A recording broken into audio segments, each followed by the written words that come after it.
kábíyèsí rẹ̀ arúgbó ọjọ́. Ọlọ́run mímọ́ mímọ́ Olúwarun, kábíyèsí rẹ̀ arúgbó ọjọ́.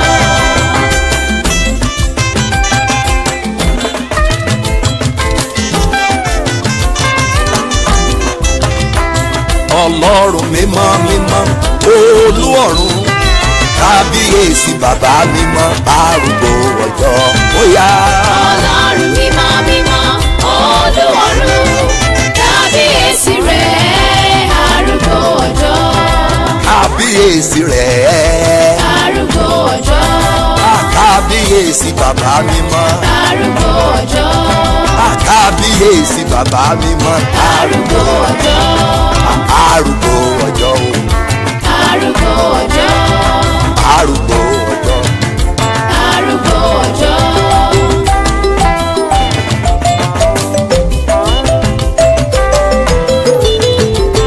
Olúwa ó máa ṣe o Olúwa ó máa ṣe o Olúwa ó máa ṣe o Olúwa ó máa ṣe o òjá yóò lé mi sọ́jà bí ilá. Ọ̀já yóò lé mi sọ́jà bí ata. òjá yóò lé mi sọ́jà bí ilá.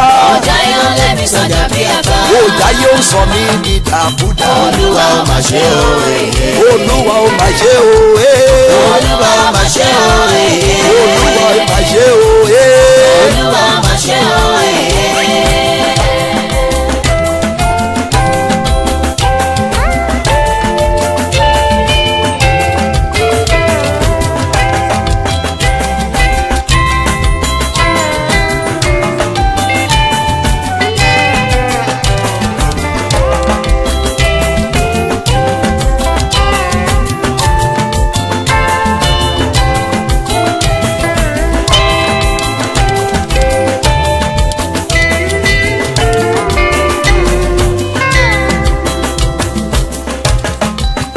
Olúwa ẹ máa ṣe o Olúwa ó máa ṣe o òjá yóò lé mi sọ́jà bí ilá.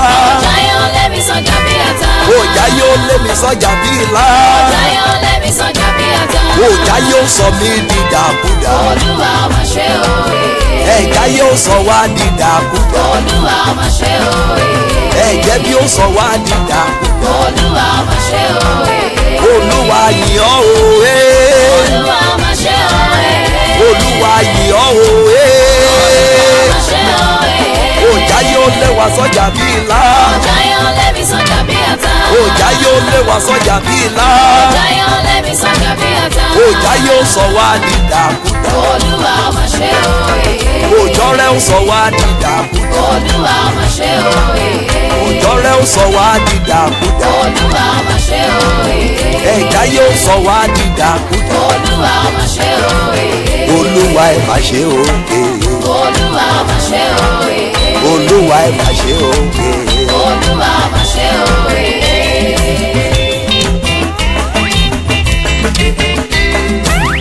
No wonder táyé fi ń bẹ̀rù rẹ o bàbá. No wonder táyé fi ń bẹ̀rù rẹ o bàbá. Ẹ ga ju ayé lọ, ẹ ga ju ènìyàn lọ, ẹ tóbi lọ́pọ̀lọpọ̀, gíga rẹ kò láfiwé rárá. No wonder táyé fi ń bẹ̀rù rẹ o bàbá. No wonder táyé fi ń bẹ̀rù rẹ o bàbá. No wonder táyé fi ń bẹ̀rù rẹ o bàbá. Ọba àgbáyé, No wonder táyé fi ń bẹ̀rù rẹ o bàbá. arúgbó ọjọ́ ní ọ No bàbá mi. wonder táyé fi ń bẹ̀rù rẹ o bàbá. Òkèlè gbogbo Ẹ ga tó ju ṣòro fún ayé ọjọ́ lọ, àjẹ́. ẹ ga ju ènìyàn lọ, ẹ tóbi lọ́pọ̀lọpọ̀, Bẹ́ẹ̀ni. gíga rẹ kò láfiwé o. No wonder táyé fi ń bẹ̀rù rẹ o bàbá. No wonder táyọ̀ fi ń bẹ̀rù rẹ o bàbá. No wonder táyé fi ń bẹ̀rù rẹ o bàbá. Ẹ ga ju ayé lọ, ẹ ga ju ènìyàn lọ, ẹ tóbi lọ́pọ̀lọpọ̀, gíga rẹ kò láfiwé rárá rárá. No wonder táyé fi ń bẹ̀rù rẹ o bàbá. No wonder táyé fi ń bẹ̀rù rẹ o bàbá. Ọba ayé ń bẹ̀rù rẹ No ọlọ́run mi. wonder táyé fi ń bẹ̀rù rẹ o Ààrẹ bàbá. àgbáyé ń bẹ̀rù rẹ. No wonder táyé fi ń bẹ̀rù rẹ o bàbá. Alágbára lórí omi No lọ́jọ́ yìí. wonder táyé fi ń bẹ̀rù rẹ o bàbá. Ẹ ga ju ayé lọ, ẹ ga ju ènìyàn lọ. Alágbára nínú ìwò kìnìún bàbá mi. Ìgbà rẹ̀ kò láfiwé o. No wonder táyé fi ń bẹ̀rù rẹ o bàbá. No wonder táyé fi ń bẹ̀rù rẹ o bàbá. No wonder táyé fi ń bẹ̀rù rẹ o bàbá. Ẹ ga ju ayé lọ, ẹ ga ju ènìyàn lọ, ẹ tóbi lọ́pọ̀lọpọ̀, gíga rẹ̀ kò láfiwé rárá. No wonder táyé fi ń bẹ̀rù rẹ o bàbá. Alágbára gíga. No wonder táyé fi ń bẹ̀rù rẹ o bàbá. Ẹ ṣé Ọlọ́run. No wonder táyé fi ń bẹ̀rù rẹ o bàbá. Ayérayé bàbá mi. No wonder Ó nílé orí òkè tó wò pẹ̀kun ẹyẹ nínú ìgbó. No wonder táyé fi ń bẹ̀rù rẹ o bàbá. Apálá tó sólé ayé ró bàbá mi. Ẹ ga ju ènìyàn lọ. Ẹ̀mí àwọn wòlíì agbára jìnrere pátápátá. Rárá. No wonder táyé fi ń bẹ̀rù rẹ o bàbá.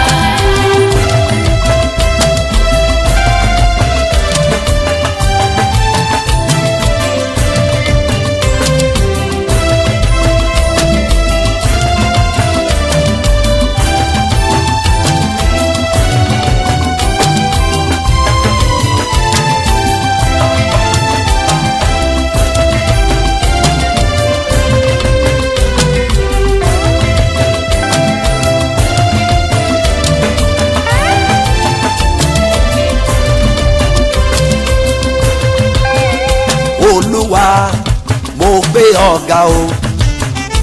Olúwa mo gbé ọ̀gá o. Èmi tí o ṣàánú fún sọ wípé ẹ ṣé lóyá. Olúwa mo gbé ọ̀gá o. Olúwa mo gbé ọ̀gá o. Èmi tí o ṣàánú fún sọ wípé o ṣé. Olúwa a gbé ọ̀gá bàbá. Olúwa a gbé ọ̀gá o. Èmi tí o ṣàánú fún sọ wípé ẹ ṣé o. Olúwa mo gbé ọ̀gá o. Ayérayé mo dúpẹ́ lọ́wọ́ rẹ. Olúwa mo gbé ọ̀gá o. Àánú ni mo rí gbà nínú ayé. Èmi tí o ṣàánú fún sọ wípé o ṣé. Èmi tí o ṣàánú fún sọ wípé o ṣé o. Èmi tí o ṣàánú fún sọ wípé o ṣé. Àwa tí ẹ ṣàánú fún sọ wípé ẹ ṣé. Èmi tí o ṣàánú fún sọ wípé o ṣé. Èmi tí o ṣàánú fún sọ wípé o ṣé o. Èmi tí o ṣàánú fún sọ wípé o ṣé. Àlọ́ tí ẹ ṣàánú fún sọ wípé ẹ ṣé bàbá. Èmi tí o ṣàánú fún sọ wípé o ṣé. Bàbá àgbàdo arúgbó ọjọ́ o. Ìwọ ló yẹ láti gba ògo. Ìwọ ló yẹ.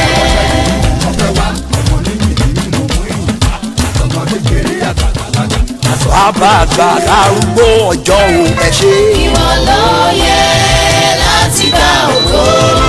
Ìwọ ló yẹ. Ẹrù jẹjẹ létí òkun pupa. Ìwọ ló yẹ láti gba ògo. Ìwọ ló yẹ. Ìkẹrin nínú iná bàbá mi. Ìwọ ló yẹ láti gba ògo. Ìwọ ló yẹ. Alágbára lórí òkè àánú. Ìwọ ló yẹ láti gba ògo. Ìwọ ló yẹ. Bàbá àgbàdo arúgbó ọjọ́ o bàbá. Ìwọ ló yẹ láti gba ògo. Ìwọ ló yẹ. Bàbá àgbàdo arúgbó ọjọ́ o bàbá. Ìwọ ló yẹ láti gba ògo. Ìwọ ló yẹ. Ọ̀gá ògo ògo yẹ ọ́ o. Ológo lógo yẹ. Bàbá wa ògo yẹ ọ́ bàbá. Ológo lógo yẹ. Lórí ayé mi ògo yẹ ọ́ bàbá. Ológo lógo yẹ. Nínú ilé wa ògo yẹ ọ́ bàbá. Ológo lógo yẹ. Nínú ẹbí wa ògo yẹ ọ́ bàbá. Ológo lógo yẹ. Bàbá gba ògo. Jésù wá gba ògo. Bàbá gba ògo. Jésù wá gba ògo. Bàbá gba ògo. Ayérayé gba ògo. Bàbá gba ògo. Ẹ̀mí mímọ́ gba ògo. Bàbá gba ògo. Jésù wá gba ògo. Bàbá gba ògo.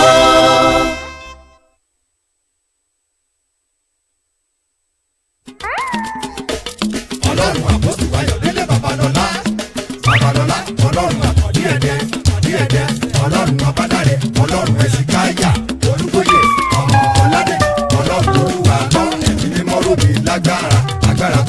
ayé tó ṣẹ́gun ọ̀tá tó ń borí èṣù kan lẹ̀.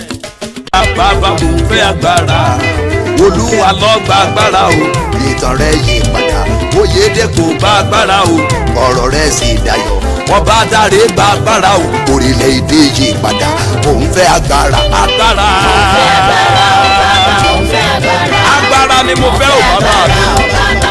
mo fẹ́ dúró síbi tó ní níyà lórílẹ̀‐èdè yìí o. ìtàn rẹ̀ yí padà. arúgbó ọjọ́ ò mo fẹ́ agbára. ọ̀rọ̀ rẹ̀ sì dayọ̀.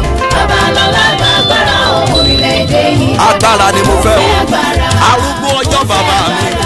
mo fẹ́ dúró síbi tó ní níyà.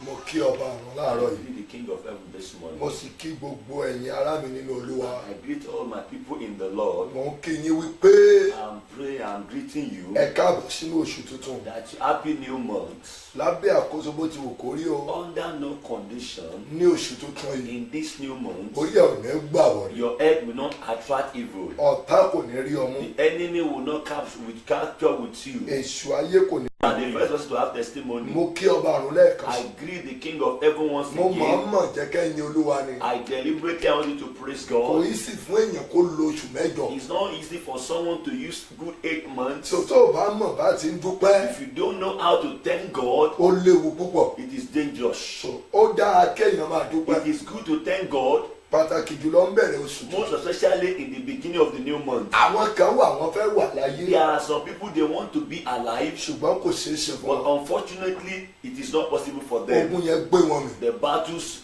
swallow them. ọlọ́run tí ò jẹ́ kógun ó gbé God wọn. who did not allow battle to swallow you, ọlọ́run tí ò jẹ́ kógun yẹn náà ó gbé mi náà. God who did not allow the battle to swallow me, ṣòro pé wọ́n ló ṣe ni. do you think you are the one that do ìdí it? nìyẹn tí mo ṣe fi ọ́lẹ̀ pé kò yin That olúwa. is why I allow you to praise God. pé kémi náà fògo forúkọ olúwa. Likewise, I should also praise God. ṣòmọ́ kí yín káàbọ̀ I'm greeting you that you are welcome. sínú àkọ́kọ́ To first and foremost, nínú prógámù àkókò ẹ̀rí. and the first program in this new month, Hour of Testimony. àkókò ẹ̀rí. Hour of Testimony. sọ bí mo ti ń kí ọ káàbọ̀ yẹn As I'm welcoming you, mo tún wá ń kí yín pé I'm also greeting you. happy new month. That's Happy New Month. ojú tó fi ń wò mí The yìí eyes you used to watch me, bóyá fún ìgbà àkọ́kọ́ nínú but I oṣù bet tuntun you are watching me for the first time. wọn I don't want it to be too late for tí you. wọn náà ti máa pick time ẹ̀. Before you're able to pick up your time. ṣe rí àwọn àkókò kan wà tó gbọ́dọ̀ sọ ẹ̀rí. There are times that you must give testimony. ẹ mọ̀ wípé mi ò lè tàn yín. I know I can't deceive you. màá bá yín sọ ilé tó jẹ́ òkodoro I will ọ̀rọ̀. tell you the hard and the real truth. so irú àkókò yóò yẹ kó tètè lẹ́rìí. This is the time. In this time, you ought to get testimony. bíbélì wípé The Bible says, onírúurú ohun gbogbo in everything ní àkókò wà fún. there is season. so téèyàn bá ti mísì àkókò That ẹ̀ means if someone miss his own time, ó lágbára púpọ̀. it is dangerous. so mi ò fẹ́ kó mísì I àkókò don't ẹ̀. want you to miss your time. so kí ọ̀rọ̀ yìí bá lè yé yín. For you to have understanding of this ṣe word, rí ohun tá à ń pè ní àkókò. what we call time, tá a bá sọ pé àkókò when you say time, òun ni pé aago mẹ́fà o it means 6 o'clock. a ó bẹ̀rẹ̀ We are going to start àdúrà wa. our prayer. nàbà wà tẹ́ bá ní ká wo bí ènìyàn By the time we look at it as a man, àti mísì ẹ̀ we have missed it already láàárọ̀ yìí. this morning. despite the fact pé But despite the fact ànáǹsì that we announce it, àwọn èèyàn tó yẹ kó darapọ̀ the báyìí people that ought to join, some of them some of them, wọ́n ti wà níbi iṣẹ́ they are in their working tàbí place, ká wà nínú mọ́tò. or they are on their way going to kí their ni working ibi tó place. ṣe bá wọn nírú ibẹ̀ yẹn. Why did he meet them on the torí way? pé a miss àkókò Because we meet the time. a miss àkókò. We miss the time.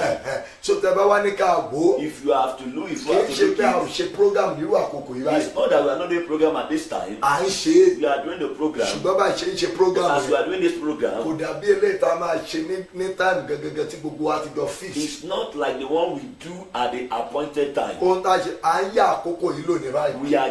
We are just borrowing this time. ṣé ẹni téèyàn bá ti miss period rẹ̀ If someone has missed his own period, irú wọn máa yá àkókò ó lónìí. it is automatically you will borrow your time. for 30% 30% or 35%. or 35% ẹni tó bá miss àkókò of people that miss their time, 30% wọn 30% of them, wọ́n máa ń lò lára àkókò alákòókò they rẹ̀. have to borrow and share out of other people's time. so tẹ́rì wọn bá wá máa dé when their testimony will come on tó bá ti fẹ́ manifest, kó tán ti míìsì àkókò yẹn jù once they have missed the time too much, tán ti míìsì ẹ̀ if jù lọ they waste or they miss the time too tẹ́ bá much, tó wá lọ gé àwọn yẹn sí mẹ́wàá sí 100 if you now classify them under 100, 20% wọn 20 out of them, ló lè jèrè ẹ̀rí tán ní it is that they can benefit out of their testimony. 70% àwọn tó kù 70 of the remaining of them orí olórí ni wọ́n ní ẹ̀rí yẹn is fún mi. another person that they have and they give the testimony ẹ to. má ṣe ọ̀rọ̀ mi túmọ̀ Don't ṣe misinterpret ni mo what fẹ́ I'm kẹ́ ẹ saying. farabalẹ̀ kẹ́ ẹ lè mọ ohun tí mò ń I sọ. want you to listen ìdí attentively. ni mo ṣe bẹ́ẹ̀ ni mo ṣe sọ fún yín That wípé is this is why I told you. má máa wò mí ní ti tèmi. Don't just watch me as human bí being. no it's not as a woman being má máa wò mí bí ẹni tó jẹ́ pé o kàn ń wo gbogbo nǹkan lórí online lásán. Don't just watch me as if the way you are watching all other program online. mo fẹ́ kó máa wò mí I want you to see me or bí ìgbà tó feel jẹ́ me wípé a rán mi sí ọ as if I am sent to you. ìwọ la rán mi sí. I am the one that mi ò fẹ́ the kó one máa that wo am sent to. Facebook online most especially tó bá ti jẹ́ pé ọ̀rọ̀ Ọlọ́run mi ò fẹ́ kó máa wo pé kí náà tó ń sọ bẹ́ẹ̀ yẹn àwọn pásọ̀ ẹ̀ ti tún dé. I don't want you to view me as all other pastors. The word that they saying again is all this pastor. You just ignore it. No, ẹ má wò bẹ́ẹ̀. don't view it from that tí mo point fẹ́ of kó view. gbó níbẹ̀ ni pé What I want you to view is èmi ni this. mo dẹ̀dọ̀ ọ̀rọ̀ tán sọ I yìí. am the one that owns this word they are kí ni saying. ìgbésẹ̀ kí mo lè gbé What are the steps that I tó can jẹ́ take wípé màá fi rí tèmi mú that will nísìnyí. make me to benefit from So what they tí are doing? àkókò ènìyàn bá ti lọ If once time elapses, téèyàn bá miss yẹ if someone misses màá time, sọ̀rọ̀ lé lórí lálẹ́ o. I will talk on it in the night. so torí ṣùgbọ́n mo fẹ́ kẹ́ lè mọ nǹkan tá à ń ṣe. But I want you to understand Ibẹ̀ what tí you are màá ti bẹ̀rẹ̀ saying. nìyẹn o. That is where I'm going to start. ó ní àkókò kan There's a particular time tí Ọlọ́run ti design fáyé ẹ̀. that God has designed for your life. ó ní àkókò kan There's a set time tí Olúwa fẹ́ lò láti bá ìṣẹ̀dá rẹ̀ that pàdé. God wants to use to encounter your destiny. tó jẹ́ pé o ò gbúdọ̀ miss ẹ̀. That you must not miss that time. tó jẹ́ pé téèyàn bá ti miss ẹ̀ That if anyone miss the time, ohun tó léwu ni. it is dangerous. ṣùgbọ́n àdúrà tí mo gbà fún ẹni But pé my prayer is for you is this: àkókò tiẹ̀ lónìí your own time today, àkókò tiẹ̀ yìí your own time, lórúkọ Jésù in Olúwa the mighty name of ò Jesus, ní miss you will ẹ̀. not miss it. mo ní ò ní You miss will not ẹ̀. miss it. Amen. mo ní ò ní You miss will not ẹ̀. miss it. Amen. mo ní ò ní You miss will not ẹ̀. miss it. Amen. mo ní ò ní You miss will not ẹ̀. miss it. kí ni Amen. mò ń gbìyànjú àti sọ. What am I trying to say? àkókò rẹ̀ ṣe pàtàkì Your time is precious láti ní ẹ̀rí. for you to have testimony. ṣé rí àwọn àkókò kan wà There are some times tí Ọlọ́run ti design fún ayé ẹ̀. that God has designed for your o life. gbúdọ̀ sọ ẹ̀rí. You must give testimony. now tí àkókò yẹn When that time, àwọn nǹkan bíi mẹ́ta 3 things wọ́n máa ń dá àkókò yẹn can dúró stop one's time. tó jẹ́ pé tó o bá múra That if you are not prepared, you are not máa careful, change àkókò they yẹn. can change the time. ìdí nìyẹn tí mo ṣe máa fẹ́ kéèyàn múra That is dáadáa. why I always tell people to be ready. àkọ́kọ́ náà First and foremost, èṣù ọ̀tá rẹ the devil who is your enemy. èṣù ọ̀tá rẹ The yẹn devil who is your Èṣù ọ̀tá mi enemy. náà. The devil who is my a enemy. máa dènà àkókò ẹ̀rí He ènìyàn. always prevent one's time of testimony. a máa dènà àkókò ẹ̀rí He ènìyàn. always prevent one's times of testimony. nọ́mbà wà nìyẹn o. That's the first thing. èṣù ọ̀tá rẹ The devil, your enemy. èṣù ọ̀tá mi The devil, my own a máa enemy. dènà He always ohun tó jẹ́ àkókò rere tọ́lọ́wọ́ prevents àṣà the ìfún ènìyàn. good time that God has assigned for òun someone. ni mo ṣe máa ń sọ fún ẹ̀yin That ènìyàn. is why I always tell my people, jọ̀tẹ́ ẹ̀ bá ti gbọ́ mi ẹ jẹ́ kí n mọ̀ pé ò gbọ́ if mi you o. cannot hear me, please let me know that you can't hear me. so kẹ́ tètè jẹ́ kí n mọ̀ sọ́mi ìlú Let me wéṣì know àkókò mi. that I won't waste my time. so ohun tí mò ń sọ fún yín ni wípé What I'm trying to say is this: èṣù ọ̀tá rẹ the devil is your enemy. èṣù ọ̀tá tèmi The devil is my ó máa enemy. ń fi àkókò ènìyàn He always wastes àkókò ẹ̀rí ènìyàn the time of testimony. ó máa ń wéṣì. He can waste it. ẹ rí àwọn ẹ̀rí kan lẹ́nu ọjọ́ mẹ́ta Some testimonies, some tí Ọlọ́run tún lò wá fún that díẹ̀. God has used us to accomplish. ẹ jẹ́ mú ti ọmọbìnrin tó lóyún fún ọdún mẹ́fà àti Let díẹ̀. me pick a testimony of a lady who was pregnant for 6 years and some ẹjọ́ months. tí èṣù bá wéṣì ẹ̀ If the devil did not waste her ẹ̀yin ọ̀jọ̀gbọ́n time, tẹ́ ń wò mí you people, the educated or the professors that láàrin are ọdún watching mẹ́fà me, with the space of 6 years sí òní so today, tó bá ní kéèyàn wà nílé ọkọ for someone to be in a matrimonial home, tó bá bí ọmọ ńgbà yẹn if she give birth, ẹjọ́ ọmọ mélòó ló ti lè bí. how many child or how many children? mo fẹ́ kẹ́ máa dá mi ló bẹ́ẹ̀ ṣe wàhálà yẹn I pẹ̀lú want mi to o. respond to this mo question. fẹ́ rí ṣe conversation ní ni àbí comment yín lórí ẹ̀ I want to see your comment as Kí well. obìnrin A woman, kó má ní ìdádúró if the woman did not ask the kó day wọlé ọkọ and she láàrin ọdún mẹ́fà within the space of 6 years, sí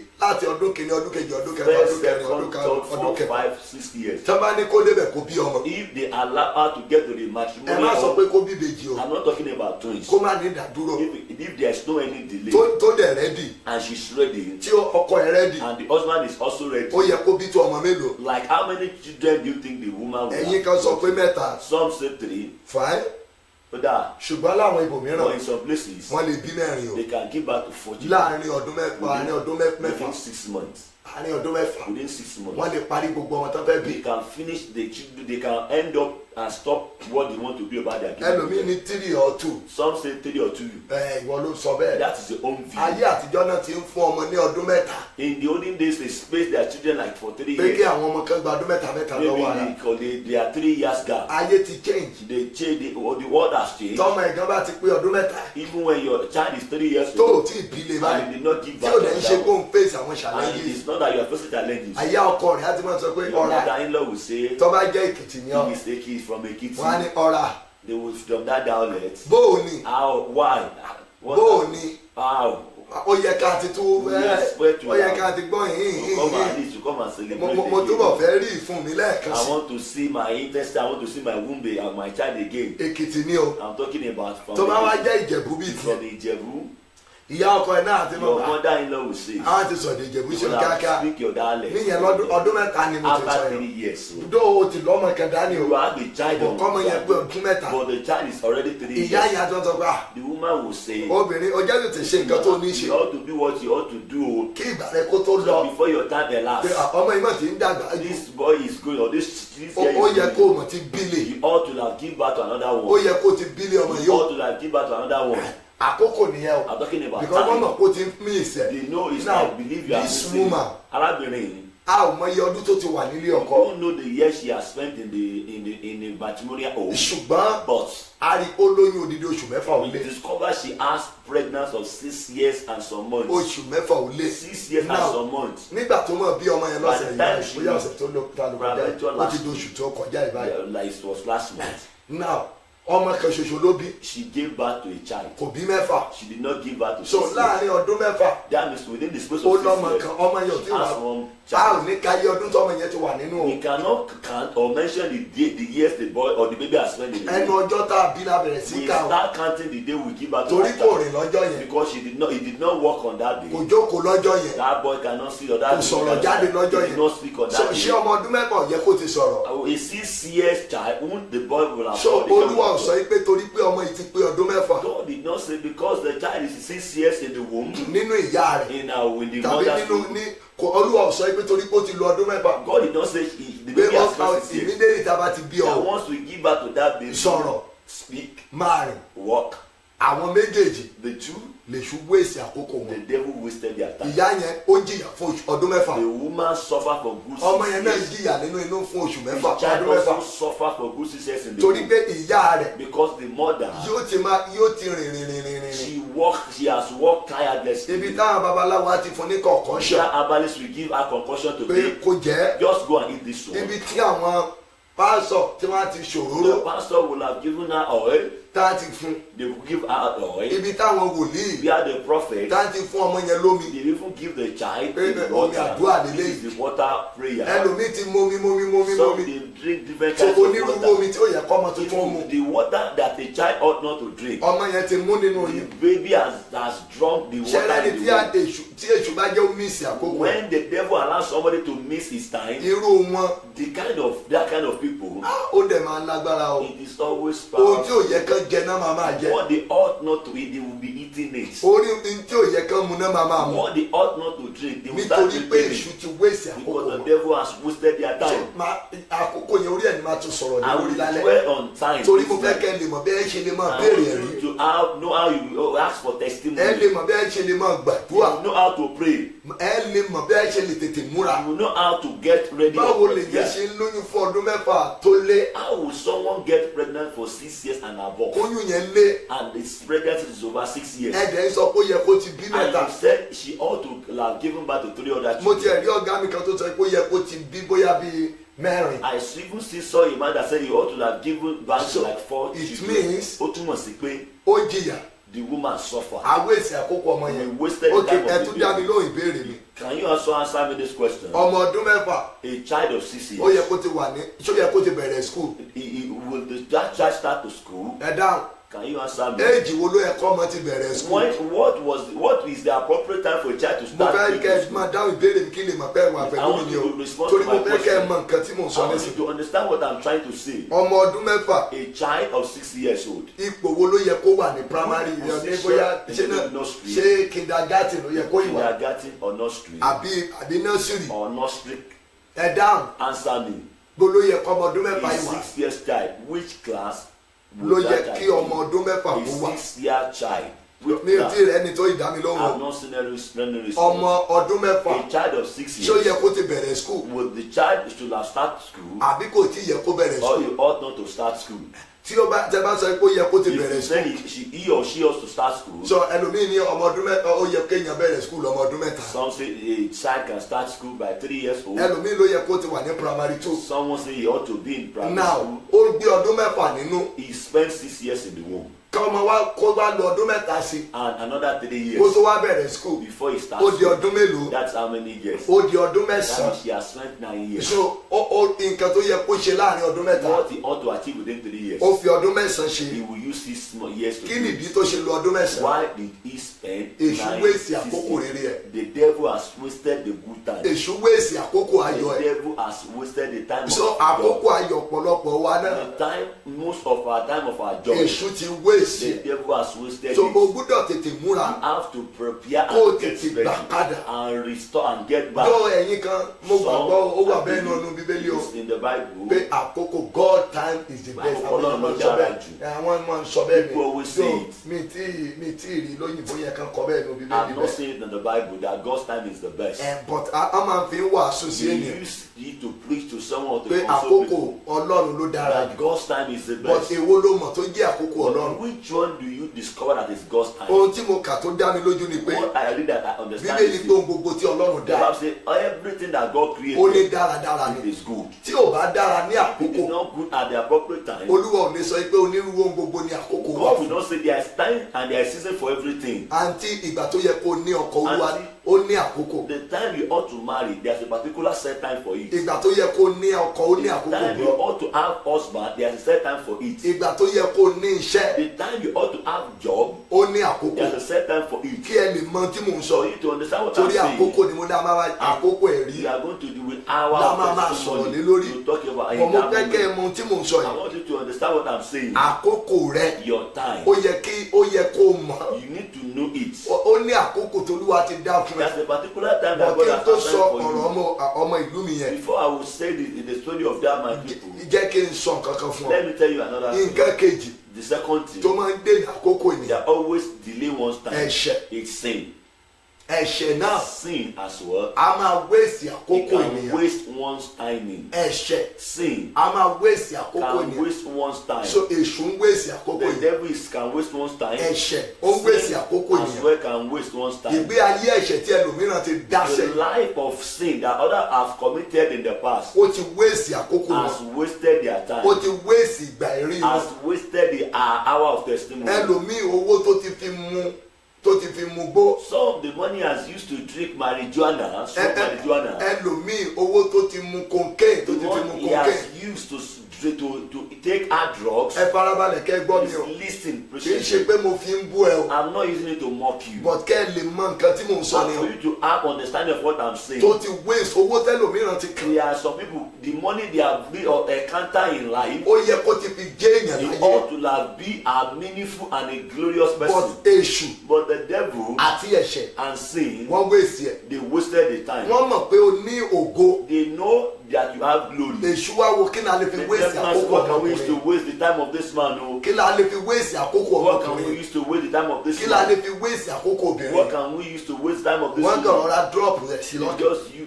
lay that thing in his heart or in her heart. òǹgbẹ omi ló yẹ kó máa gbẹ He ọmọ ẹ. ought to be thirst for water. ọmọ tó bí òǹgbẹ omi ló A yẹ kó máa child gbẹ. that you give birth to ought to thirst for water. ọkọ rẹ òǹgbẹ omi ló yẹ kó máa Your gbẹ. husband ought to thirst for water. aya rẹ òǹgbẹ omi ló yẹ kó Your máa child gbẹ. ought to thirst for water. ṣùgbọ́n òǹgbẹ ohun tó ń gbẹ wọ́n But the thirst they are, bó ṣe máa mu cocaine. thirst of how to take cocaine, bó ṣe máa mú gbó, how to sniff marijuana, òǹgbẹ tó ń gbẹ ọ́, the text you have, bẹ́ẹ̀ ló bí a ṣe mu ọtí. how to drink beer, Ọmọ kan wà alcoholic báyìí wọn náà fẹ́ gbé wá sọ́dọ̀ mi. drinks. There's a child, they said they want to bring it to Wọ́n me. ló mú gbó orí ẹ pé bí ìwé ló ṣe máa That he ṣe. has taken marijuana and started behaving like a mad person. Wọ́n ní kò ní lọ sí school He mọ́. cannot even go to school Wọ́n ló again. wá ń ṣe alágbàá. He now become a work. Mo ní tó ti drop out ní school ti tó lọ. He has asked when did he drop out from school. Wọ́n ló ti They pẹ́. say it's been Ọmọ long. ìwọ́n ní kò dẹ̀ lè sọ tẹnu ẹ̀ tán o. And this boy is gentle, he's calm, he cannot say what is in Kí his ni mouth. ìdí tó fi rí bẹ́ẹ̀? Why and what happened that this happened? Èṣù gba àkókò rẹ̀. Devil wasted, snatch his Ó time. drop nǹkan kan sí He lọ́kàn. dropped something in his heart. Ṣé rí àwọn tí èṣù máa ń wéṣì The àkókò wọn? people that devil wasted their time, 85% wọn 85% of them, wọ́n máa ń jẹ́ ògo àti ìràwọ̀. they are always a star and Mo glory. dúpẹ́ pọ̀ Ọlọ́run nírú tí mo sọ lọ́wọ́ Thank yìí. God for what I'm saying. Ọmọbìnrin mẹ́ta kan wà tí mo gbàdúrà fún. I pray for 3 ladies. Olúwa ṣí mi lójú God opened my eyes. pé àǹtí This auntie, ògo tó mú wáyé, the glory you brought to this world, ògo ẹnìkan nínú wọn tó ògo èèyàn mẹ́sàn-án. the one of them, he has a glory that 9 people has. Ọpọlọ wọn pé ju, Their brain, their intellect is sharp, ṣùgbọ́n but wọ́n fi nǹkan kan sí wọn láyé they put something into their life nítorí kí ọpọlọ yẹn má bàa ṣiṣẹ́ for the fún wọn. brain not to function for them. Gbogbo ìrìn àjò wọn ìwé tó yẹ ká fàyọ̀ ká. The journey of their education, they have to go successfully with joy. Ìbànújẹ́ náà fi ń ṣe é. They experience sorrow. So èṣù rí pé òun ṣàwé ìṣẹ́. The devil made sure that he wasted their time. Now ẹlòmíràn tí ẹ̀ṣẹ̀ wéèsì àkókò ẹ̀. Some that sin has wasted their time. Ilé ìwé ni ìyá ran. The mother sent the person to go to school. Ilé ìwé ni bàbá rẹ̀ ràn. His father or her father sent him or her. Nígbà tó rìn bá àwọn ọ̀rẹ́ abánidẹ́ṣẹ̀, When he now had an encounter with the sinful people, ó bẹ̀rẹ̀ sí dá ẹ̀ṣẹ̀ kiri. he or she started committing sin. Ìgbà tó yẹ kó lọ sí inú exam hall, The time he ought to go for the class, ńṣe ló ní tó máa ṣe ni pé kó náà kó ti mú aṣọ méjì he sínú will báyìí. have get cars to school in the 2 clothes in the bag. Ó ti pẹ́ tó ti bẹ̀rẹ̀ o. He has started for a long time. Yorùbá sọ pé Yes, àgbà wa búra tí èwe ò bá ṣe ọ́ rí. That you come and say, oh, if you have not passed through the same Ó ti experience, máa yí ọ̀pọ̀lọpọ̀ yín you o. will have understand what I'm trying to Tó máa say. lọ skul wọn á ti fi aṣọ When they are mẹ́sàn-án. going to school, they will have keep another. Èmi náà ti ṣerú ẹ̀. I've done it as well. Dáadáa. Likewise, Mo ti ṣe rí. I've done it before. Màá fẹ́ lọ fi gbé kẹ̀kẹ́ bàbá gòsì I nílùú wa. want to go and take a bike from the bike man. Bàbá ìkan wà ń lù mí láyé There's a àtijọ́. man in my city, in my town. Máa ti dágbére ilé I will tell them I'm going ilé ìwé to, I'm going to school. Iye mi ọ̀dà bọ̀ mẹ́ bọ̀ My o. mother, I'm coming, oh. Ẹ̀mọ́ ẹ̀bọ̀ bẹ́ẹ̀ ni o. I'm coming now. Ánímọ̀ pé ọkọ mi. Said, go on time, oh, my husband. Fojú sí ìwé rẹ o. Make sure you Màá ní be yes ma. serious because I say Yes ma. yes, Tí ma. máa ti jẹ àmàlà tán. Immediately I finish Lọ́dọ̀ the mọ̀mọ́ amala kan tó ń gbèlú wa. from a woman in Àbí mo our jẹ ráìsì side, kan. and I finish the rice. Àwọn ọ̀rẹ́ My friends, tí èṣù kó sí mi the lọ́dọ̀. devil has allowed them to surround me. Àwọn ọ̀rẹ́ abánidẹ́ṣẹ̀ máa ń jẹ́ ní ó gbọ́ràn sí ìyálẹ́nu. sinful friend that will not allow me to obey my parents. Mi ò lówó I don't have money, ṣùgbọ́n nígbà yẹn but at that time, mo mọ ohun tó ń pè níwèé. I know I have a sound brain. Mo dẹ̀ mọ nǹkan kò sí irú spọ́ọ̀tì tí mi ò lè ṣe. There's no sport I cannot do. Kò sí No. láyé kò No. ní mọ. There's no Ní sport I spọ́ọ̀tì cannot tó do. ń di ọrọ̀ lónìí. Before the sport become No, a it's not the sport become no. Sport tó ń di ọrọ̀ lónìí. the sport, the athletics that make people to be rich today, Fún àwọn ènìyàn. for people today, Ìbá ti di ọrọ̀ fẹ́mi náà. it will have bring increase or riches to Ṣùgbọ́n me. àwọn ọ̀rẹ́ But the friends, abánidẹ́ṣẹ̀ with my sinful táwọn friends, àtọ̀wọ̀ kọ́nà kan will ni. just go to a corner. Ìyá wa á ti lọ oko Our wọn. mother, our parents will have gone to Bàbá wa the náà ò farm. ti lọ oko. Our father will have Òkúkú gone to sí the fóònù farm. láyé ìgbà There yẹn. is no phone in Àárọ̀ la our lọ house. gbé kẹ̀kẹ́. We go and get Bàbá borrow a ti gun bike. láti dó. We start from a Alẹ́kùn low. lọ sí Yàngèrò. We go to a zero. A mọ̀ gún kiri. We'll start riding I'm the on good bicycle. kiri. We'll start riding the Ìgbà bicycle. míì tó bá ti di bí aago kan àbọ̀ fẹ́. When it's like 1:30, A wà gbéra láti we gbogbo not leave from where we àmọ̀ go to. ìgbà míì kẹ̀kẹ́ bàbá yẹn ó ti bàjẹ́. People will have spoiled the bicycle on our way coming. A fowó náà ni ọmọ ibà ti kéré jù nù wa. But the smallest one among us, Àyẹ̀ lè ṣe gbogbo owó the tiẹ̀. person can pay his own Àtòkù money. máa sá lọ. And some of us will run away. Kékékékékékéké. Cry, Gbogbo àwọn shout. ẹgbẹ́ wa máa wà skul. Our colleagues will be in the school. But ẹ wá wo nǹkan díẹ̀ tẹ́mi fi yàtọ̀. The reason or the why I'm different is this. Níbẹ̀ among them, ọpọlọ mi sharp. I have a good brain. So ti láàrin 5 minutes. Within 5 minutes, Tí n bá rí nǹkan tí tíṣà wa ń kọ́ if wa. I just get to class and see what they are teaching us, Tí n bá ka ìwé yẹn láàrin 5 if minutes. I read it within 5 minutes, Gbogbo ohun tó wà níbi bẹ̀ yẹn. or everything they teach them, Mo ti sink ẹ̀ I sọ́kọ̀. will I'll sink it in my brain. Ẹni tó dúró sí school. The person who even attend class or in the Fún school, odidi fún every day every that the time. person is going to the class, Iṣẹ́ mi náà máa tún jí wò. they will even copy my own work. Àwọn tá a jọ ń rìnrìn ẹ̀ṣẹ́ The kiri yẹn. people we are working in, Ìmí nínú wọn ò lọ́pọlọ. some of them they don't have brain. Wọ́n fara wé mi. They are comparing themselves with me. So bẹ́ẹ̀ náà ni ọ̀pọ̀lọpọ̀ wa ṣe gbé ìgbé ayé. Likewise, many of us will live our life that way. So àwọn nǹkan wọ̀nyí mú àkókò wa ó fi ṣòfò. Are the things that makes our time to be wasted. Number 3 Ìkẹta, tó máa ń fi àkókò that ènìyàn can ṣòfò. break one's time. Ibi tá a máa dé tá a ti That is tí màá ti mú nǹkan mi sọ I nìyẹn. will pick another Torí thing. àkókò yẹn mo fẹ́ kẹ́ ẹ mọ̀ so a lè jí yín bẹ́ẹ̀ ṣe I gbàdúrà. will put you around, teach you how you are going to pray. Máa share message bó ṣe dára pọ̀ Share mọ́ the mi. message as you are Ohun tó listening. fa ni pé mo ti sọ fún yín níbẹ̀rẹ̀. I've said it. A miss àkókò. We missed the time Torí àti bàbá jọ ṣèlérí. because we have. Yóò mú announce nígbà tá a parí I iṣẹ́ announced when we òun. Pé kẹ́ ẹ bá mi rìn ṣe àìbọ̀ síbẹ̀síbẹ̀. but still, You can reach one of your friends that you like. you can still contact one of your friends that you like, Tí o lè bá sọ̀rọ̀. that you can talk to the person. Àwọn tó tún máa ń wéèsì àkókò Another ènìyàn. thing that can waste someone's time, Ìyẹn ló yẹ kí ibẹ̀ máa dúró lórí ẹ̀. but I will dwell Màá on wá that sọ̀rọ̀ lé lálẹ́. and I will talk on it again. Àwọn tí àṣírí The people that ayé rẹ̀ tú sí lọ́wọ́. they have access or the secret of your life. Àwọn tí àṣírí ayé ẹ̀ The secret of your life. tó tú sí lọ́wọ́. People that have access to that secret. Wọ́n á máa fi àkókò It ẹ̀rí is ènìyàn ṣòfò. possible to waste someone's time of testimony. Wọ́n fi mẹ́ta ni mo sọ yẹn o. I made mention Wọ́n of fi that. àkókò Jésù ṣòfò. They wasted the time of Jesus. A máa sọ̀rọ̀ lórí àkókò yẹn That dáadáa. to talk about the time. So tí o bá ti mọ tí mò ń sọ If yìí. you can understand what I'm Màá wá lọ saying, máa mú àwọn tó lẹ́rìí á wá máa I will jẹ́ now àfojúsùn wa. pick people that have they got testimony will going to be our goal. Ẹ lè mọ nǹkan tí à ń sọ̀rọ̀ lé Be lórí. able to know what we are talking about. Ṣé o mọ̀ pé ìyá tó bí ọ? You know the mother that gave birth to you. Àṣírí ọ̀la rẹ̀ lè tú sí The lọ́wọ́. secret of your future can Kó jẹ́ kó ló lè dá ọ dúró. and she can start. She can Bàbá ènìyàn máa ń dá èèyàn dúró. Someone's father can stagnate. Ọmọ kan gbóhùn mi lórí rédíò ní program tá a ṣe ní Adó Èkìtì lóṣù tó kọjá. Someone had my voice on radio at the program we did at Ado Ó Ekiti. fẹ́ lọ commit suicide ni. That child wanted to commit suicide. Obìnrin ni. She's a lady. Ẹ wo bàbá ìyá tó bí. The wicked, the evil father that gave birth to that lady. Ọmọ yìí ní bàbá òun disvirgin òun at the age of 14. The father disvirgin this lady at the age of 14 years of age. Mo wá béèrè pé àǹtí ẹ ti tọ́mọ ọdún mélòó I báyìí. asked the lady, how old are you now? Ó ní ẹ̀sà She said, òun ti pé ọmọ 32 years. she's now 32 years. Ó ní títí dìsinsìnyí. Till this moment, Ó ní bàbá yẹn this father, ló ti ń bá òun ní àjọṣepọ̀ you lónìí. still have sex with the child. Ẹ máa wo bó ṣe wéèsì àkókò Can you ẹ̀. see how she wasted the time? Ọmọ ìyá ní bàbá yẹn máa ránṣẹ́ pè òun. The lady said the baba will send for her.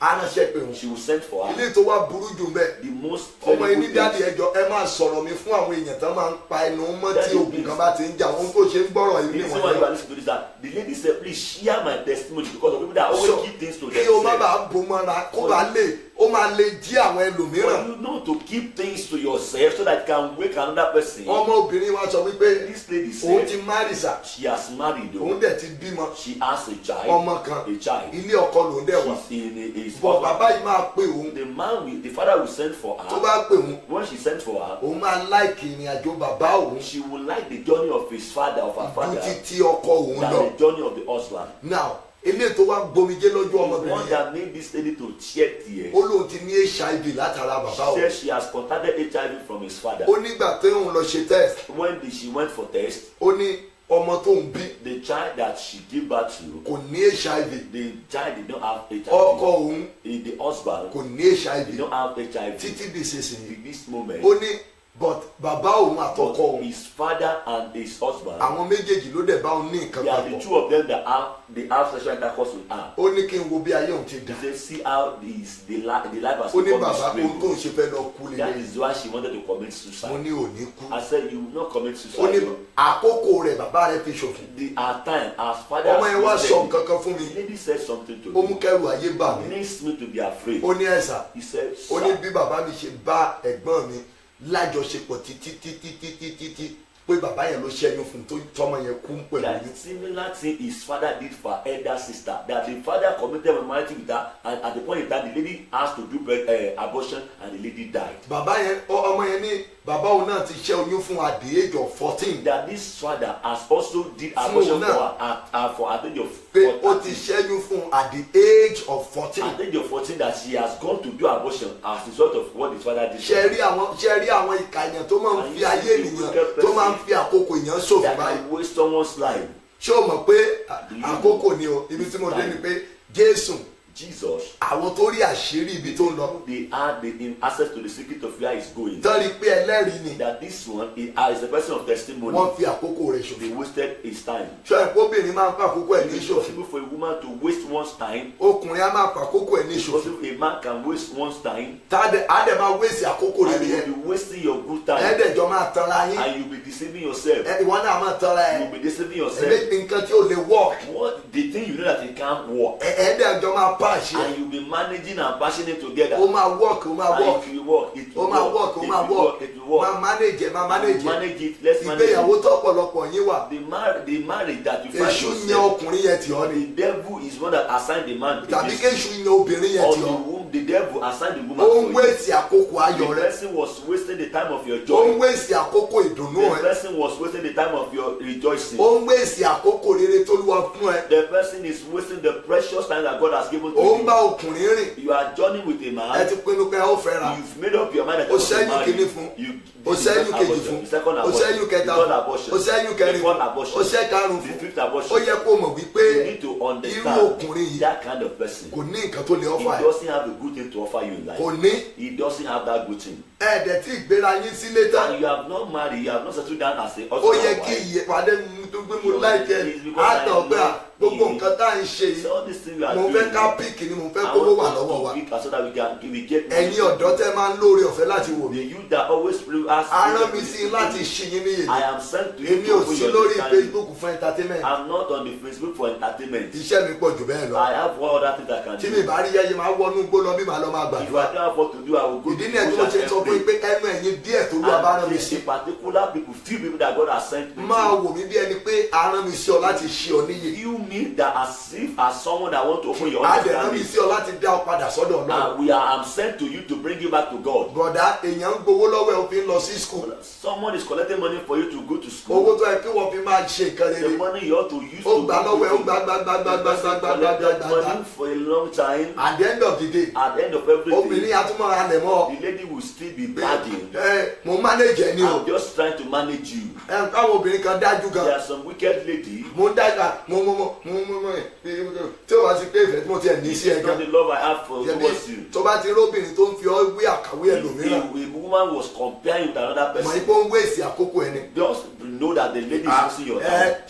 ṣebí bọ̀dà alágbájá And this brother, ṣèbáwọn náà ló sanwó skul ìyàwó wọn is he not the ones that pay the school àwọn fee náà of ra the aṣọ fún house? ìyàwó wọn He's náà the one buying ìjọ food mélòó for ló the ti rà fún mi lady. báyìí How many things have tí you done? kìíní ò bá ṣe ṣe kó ń kálukú máa lọ sáyà ara If ẹ̀ you can't work, then let's depart ohun tó now. yẹ kó fi jẹ́ nìyẹn What you ought to become ó someone ń in wéèsì life, ẹ̀mọ́ ẹ̀ you lọ́wọ́ only waste that. bẹ́ẹ̀ náà ló ṣe rí láàrin àwọn It is ọkùnrin always aláìníròónú like kan that among the men that they don't think. obìnrin á máa ràn wọ́n lọ́wọ́ Woman will help them wọ́n á tún máa halẹ̀ mọ́ and they will be bragging. tó bá ti fi ẹlẹ́tì ẹ parí nìyẹn If you are living, that is the end of your wàá life. mú ọmọ ọlọ́mọ wàá lù bí ẹni lu You aṣọ òfì use the lady as if you are using clothes. ó túmọ̀ sí pé òun wéèsì àkókò ẹ̀ It means you are only wasting your own time. kò sí ọjọ́ kan tó sọ̀rọ̀ ayọ̀ fún ẹ rí There is no day the lady speak a good thing for you. no the brother The brother said a good thing kò sí for you. ọjọ́ kan tó encourage ẹ rí There's no day they encourage you ju pé kó máa nà ọ́ just to beat you, kó máa bínú sí ọ just to get angry, kó máa bá ọjà ń gbogbo just ìgbà to fight you. ó ń wéèsì àkókò ẹ̀ The person is just. ìyá ẹ̀ àwọn àtọ́ká manage Your ẹ mother will now say manage máa him. manage ẹ Manage him. ìyẹn máa manage nǹkan ni We know you. tí olúwa ò bá rán ẹ síbẹ̀ God did not send it tó to bá that. manage If you ẹ manage it, o lè parẹ́ lójú you ọ̀nà yẹn can finish. You can be o destroyed. lè with di your- arúgbó ọ̀sán You gangan can tí become an aged person. owó bó ṣe wéèsì àkókò ẹ̀ tó See wáyé how she has wasted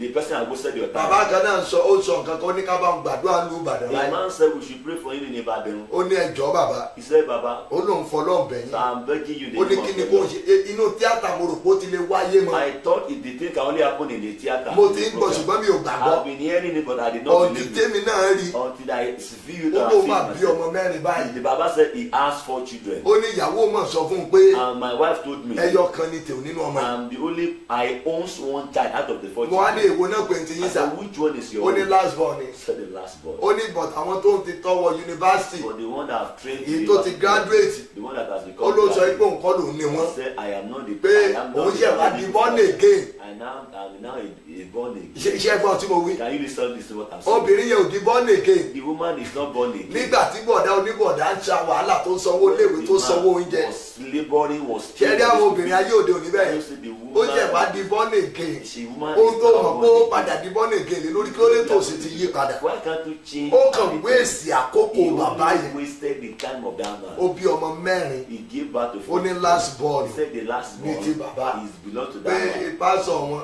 ní òmọrú pásọ̀ burúkú tó lè wá lórí ìwàásù wọn yẹn Understand the kind of pastor that can preach that kind ó of fẹ́ kéèyàn kú sí You ọlọ́run want somebody to die?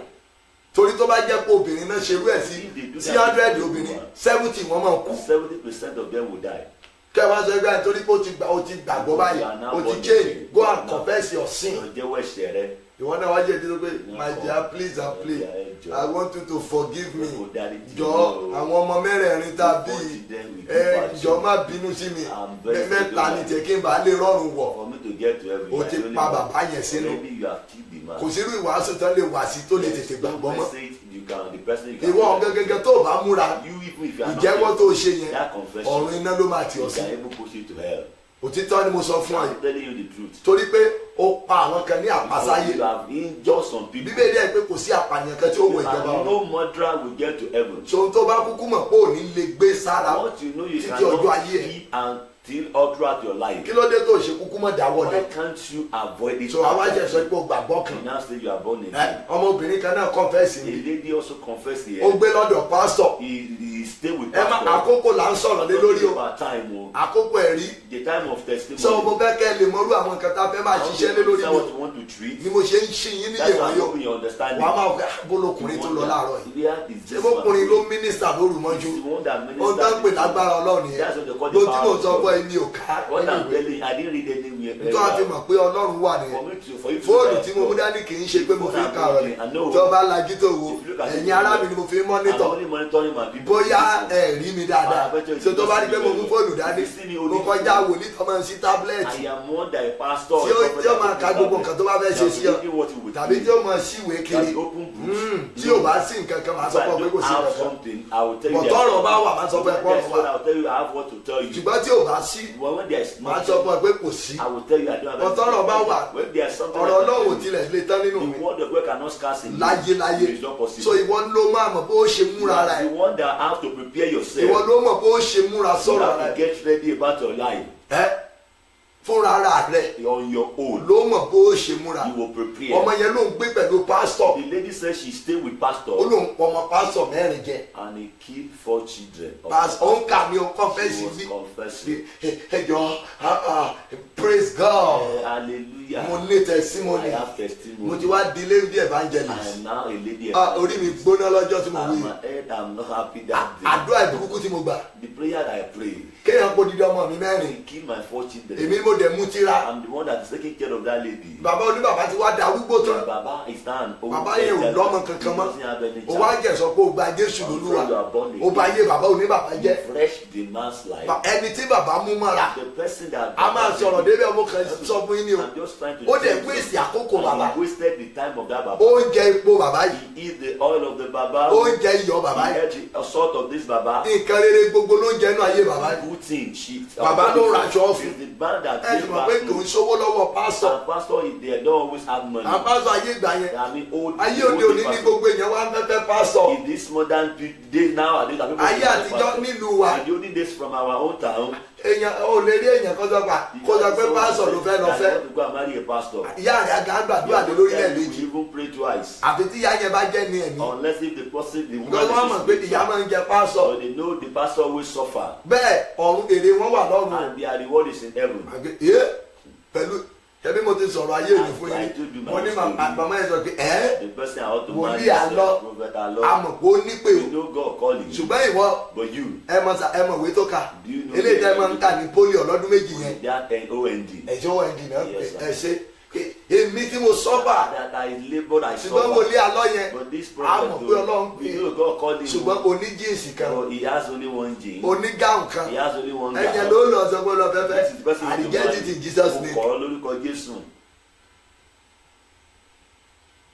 So ènìyàn á máa wéèsì àkókò It's ènìyàn possible for someone to waste one's irú time. pásọ yẹn ló wá róbìnrin tó fẹ́ If the pastor says get someone that will marry ó wá her, bàbá yẹn wá bí ọmọ mẹ́rin the Baba gave her àti the ilé ló ń fortune. pa àwọn mẹ́rẹ̀ẹ̀rin And jẹ the lady said she killed the ó fortune. ní ẹyọ kan ṣoṣo tí bàbá yẹn ò fi wà ó my God ó ní ẹyọ kan ṣoṣo tí bàbá yẹn The old woman kì í tí wọ́n á ṣe ọmọ ènìyàn lásán not the children of ordinary person. ó jẹ́ ọmọ ìránṣẹ́ Ọlọ́run The children of the servant of God. tí irú eléyìí bá lè ṣẹlẹ̀ sí ìránṣẹ́ That Ọlọ́run one can happen to ṣé wọ́n pé wọ́n ní servant of ìdí God. àdúrà báyìí Do you know that you also need prayer? ó ní ìdí kó gbàdúrà You need to pray. kéṣù má bàa fi àkókò rẹ̀ The ṣòfò devil not waste your time. tó bá lè jẹ́ pé ó ti fi ṣòfò And peradventure he has wasted ó his ní ìdí time. kó tètè fàdúrà You need to use prayer gba àkókò to yẹn padà recover the time. ó nílò ẹ o You need it. tó bá rí i pé nẹ́tíwọ̀kì yẹn ti tún dé díẹ̀ lọ́dọ̀ ẹ̀ Network has come. please àwọn ẹbí wa ọ̀rẹ́ wa tó ti lọ It's all the people that has bá wa fọgbọ́n reconnect wọn padà reconnect them back. bóyá kó pè wọ́n bí ò ní pẹ́ mọ́ o bí ò ní pẹ́ torí pé ó lè kí lè yọ̀ǹda yín á lọ bẹ̀rẹ̀ lálẹ́ We will continue in the night.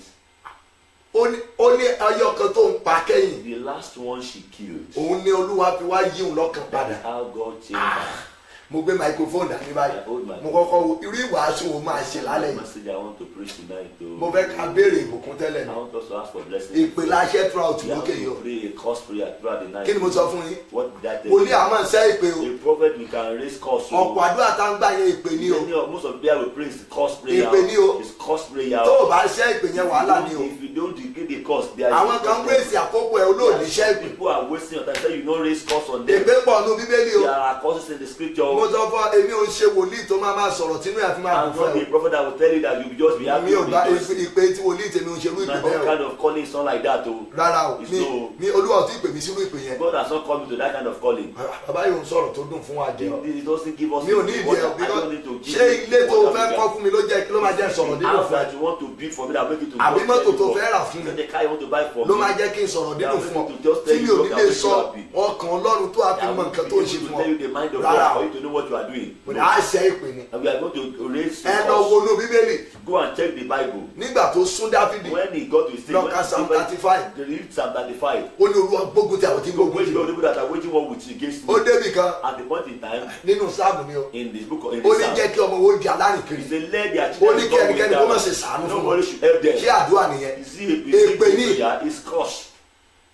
nígbà tó mọ̀ pé wọ́n dààmú When he knows the trouble his life, nígbà tó mọ̀ pé wọn ò jẹ́ kó jọba he knows that they don't allow him to become king. àti ẹni ìgbà tó ń pọ ọmọ yẹn tán He should finish the kill the wọ́n wá fún un lóye They now give her promotion. ìránṣẹ́ Ọlọ́run kan wá dé A man of God wọ́n came. wá píríṣì gan They now preach. agbára wọn ju agbára tó ń lò And the power of pé that man of òun fẹ́ God, ta pásọ̀ yẹn lọ́fà they want to shot an arrow against that pé pastor. assignment tán fún òun ní tèmi That pé is the assignment they gave it to her. kó lọ máa target àwọn Go pastors and target the pastors. pé iṣẹ́ tó ń That is nìyẹn their own assignment. inú ayé pásọ̀ tó ń bá wọ̀ òun á bá kanlẹ̀ Has access to he must. ìdí ni ẹ tí mo jẹ́ sọ pé ẹ̀yin ọ̀dọ́ tẹ́ ń bọ̀ That's lónìí always steady. You bíi listen to tèmi me náà like me as well. No? iṣẹ́ Olúwa ó ju bẹ́ẹ̀ lọ The word of God is more than that. Oh. ó kọjá òyìnbó pẹ̀rẹ̀ bí òpẹ́ rẹ̀ I can speak for ó God. lé sọ òyìnbó nínú iṣẹ́ Olúwa You can speak grammar in God's word. ó lẹ́bùn ẹ̀mí mímọ́ And you don't have the gift of the Holy Ghost. ó lé wàásù You can preach. ayé máa ń gbọ́ tiẹ̀ And people will listen to you. ẹnu ẹ̀ dùn And you have a sweet-coated mouth. ó jù bẹ́ẹ̀ lọ It is more than that. Oh. àwọn kan wá assignment wọn ni There are pé people, their assignment is kí that wọ́n bẹ́ǹṣì ẹ̀ they should bench you. kán wéèsì àkókò They ẹ̀ want to waste your time. àti olówó àánú church You say you are in the church òun proof holiness and you are saying you are holy. òun You are proof you are holiness proving gan holiness. bó ṣe ń proof holiness So you are proving the ó dáa holiness. bẹ́ẹ̀ It is good. Oh. but ó jẹ́ aládùúà But you are not a prayer wọ́n á warrior. wéèsì àkókò ayọ̀ You ẹ̀ waste the time of your tó bá joy. wá miss ẹ̀ tán Once you miss it, wàá discover wípé you now discover that á ṣòro fún ọ kó tó lè it gbà will padà be difficult for you to recover it. ẹ rí ibi tí mo ti bẹ̀rẹ̀ See where so I this started. message It was sweet. máa rọ̀ ẹ́ dáadáa I want you to do má máa miss ẹ o Don't miss it. sọ́ni mo sọ fún ẹ yóò I'm telling you the truth. ní ọjọ́ mẹ́tẹ̀ẹ̀ta tí mo mú ilẹ̀ yìí The three days I've picked, àfi tí mi bá sí Nàìjíríà. Unless if I'm not in Nigeria. Tí mi bá dẹ̀ sí If I'm Nàìjíríà. not in Nigeria, màá try bí màá ṣe máa fọgbọ́n ṣe. I will try and look at how I can so o do lè it. mọ ìrìwò bí online bí mo ṣe ń ṣe yìí. You may not be able to watch it online like this. but wàá mọ̀ ìrìwò o lè mọ ṣe pé nǹkan wa náà ti ń yí padà díẹ̀díẹ̀. so mo lè máa lo fóònù mìíràn láti máa ṣe fún ọ tí ọkàn mi bá rọ̀ mọ́. With my mind. torí pé mi ní fẹ́ kẹ́ ẹ máa mísì àwọn I àkókò. wouldn't want you to miss those times. ó ní so olóhùn tí wàá fayé òun fún She said Jésù. she has given her life to Christ. ìtàn tó sọ yẹn That story she said. àwọn kan tún sọdowó. Some people use it to make ohun money. tó ń ba ọkàn àwọn kan jẹ́. What makes some people to cry to sad? wọ́n bá yẹn wọ́n wá bá gbé lọ sínú. They now wọ́n mú lọ studio. But they took the lady to studio. wọ́n ní kó máa tú àṣírí She òkú. will reveal the secret of darkness. kó máa sọ gbogbo nǹkan tó ti ṣe. What she has committed. àwọn pásọ kan tún méèkì ẹ̀ lára ẹ̀. And make it through that woman. kò yẹ kó jẹ́ pé inú ìdádúró rẹ̀ páwọn kan máa méèkì ẹ̀ náà In your own stagnation, people must not make it from it. àwọn kan benefit inú ìdádúró ẹ̀ There o. are some people they are benefited from your àkókò ẹ̀ tó stagnation. ń wéèsì yẹn àwọn kan Your nínú wọn time dùn they sí. are wasting. Some people are rejoicing. wọ́n ń géènì gidi They nínú ẹ̀. are gaining. so ìdí nìyẹn tó fi gbúdọ̀ pick up. That is why you have to pick and understand. kó lè tètè mọ̀ wípé For you to understand that àkókò mi ń lọ my Olúwa. time is going, Lord. àkókò mi ń lọ. My time is going. kí iye rẹ kó tètè I ṣí. want your understanding to open. àwọn nǹkan kan wà tó jẹ́ pé o ní láti There ṣẹ́jú are things you have to settle on time kí àkókò yẹn kó má bàa for ṣòfò. you not to waste the whole time. nígbà tó ń pa ọmọ bàbá yẹn He tán said when she killed the ó ní bàbá yìí children, fẹ́ ya wèrè the man want to run back. pé kí ni ẹ̀ṣẹ̀ tó tó Why? ẹlẹ́yìn. What is my sin? ó ní ẹgbọ́ o He said listen. ó ní wọn ò rí àgbèrè fi mú bàbá I yìí. did not see caught this man through adultery. ó ní wọn ò rí mú níbi I did panṣágà. not catch up with ó him ní with wọn ò rí mú fornication. níbi bí oúnjẹ. Through food did not catch up with him. ó ní ṣùgbọ́n But wọ́n fi ọmọ mu. they used the children. mi ò mẹ̀yìn tó lè ṣe àmì I èyí. think people that can say ẹ̀yin tí amen. ẹ ti bí ọmọ. You that have given birth to children. ẹni tó ní ipá òun ò ká The ọmọ. person that say he cannot handle you. tó ní ọmọ rẹ lòún fẹ́ That bá they àkókò want rẹ̀ to ṣòfò. target your child and waste their time. tó fi olè sára ọmọ yẹn. That use he put the spirit of stealing in the life of that child. tó fi ẹ̀ṣẹ̀ sára ọmọ That yẹn. put sin in the life of tó that fi child. àìsàn sára ọmọ That yẹn. planted sickness in that of ní that oṣù child. tuntun yìí In this new mo month, sọ tẹ́lẹ̀ bí I prophesy wòlíì. as a prophet. irú alágbára That kind bẹ́ẹ̀ of powerful ẹ̀mí person. mímọ́ kó Holy pa Ghost lójijì. kill the person. Amen. wéèsì àkókò bàbá. He waste the time of that ó man of pa àwọn God. ọmọ mẹ́rẹ̀ẹ̀rin. He killed. ìdí nìyẹn ni ará mi nílùú òyìnbó. People in ṣé ẹ abroad. mọ̀ pé òfin ìlú òyìnbó The law in abroad. ó lè kó bá ọmọ. If possible, it can affect your child. ó lè kó bá ọmọ. It can affect your child. so o need You need láti tọ́ ọmọ rẹ lọ́nà to ọ̀nà. train up your child in the way of the Lord.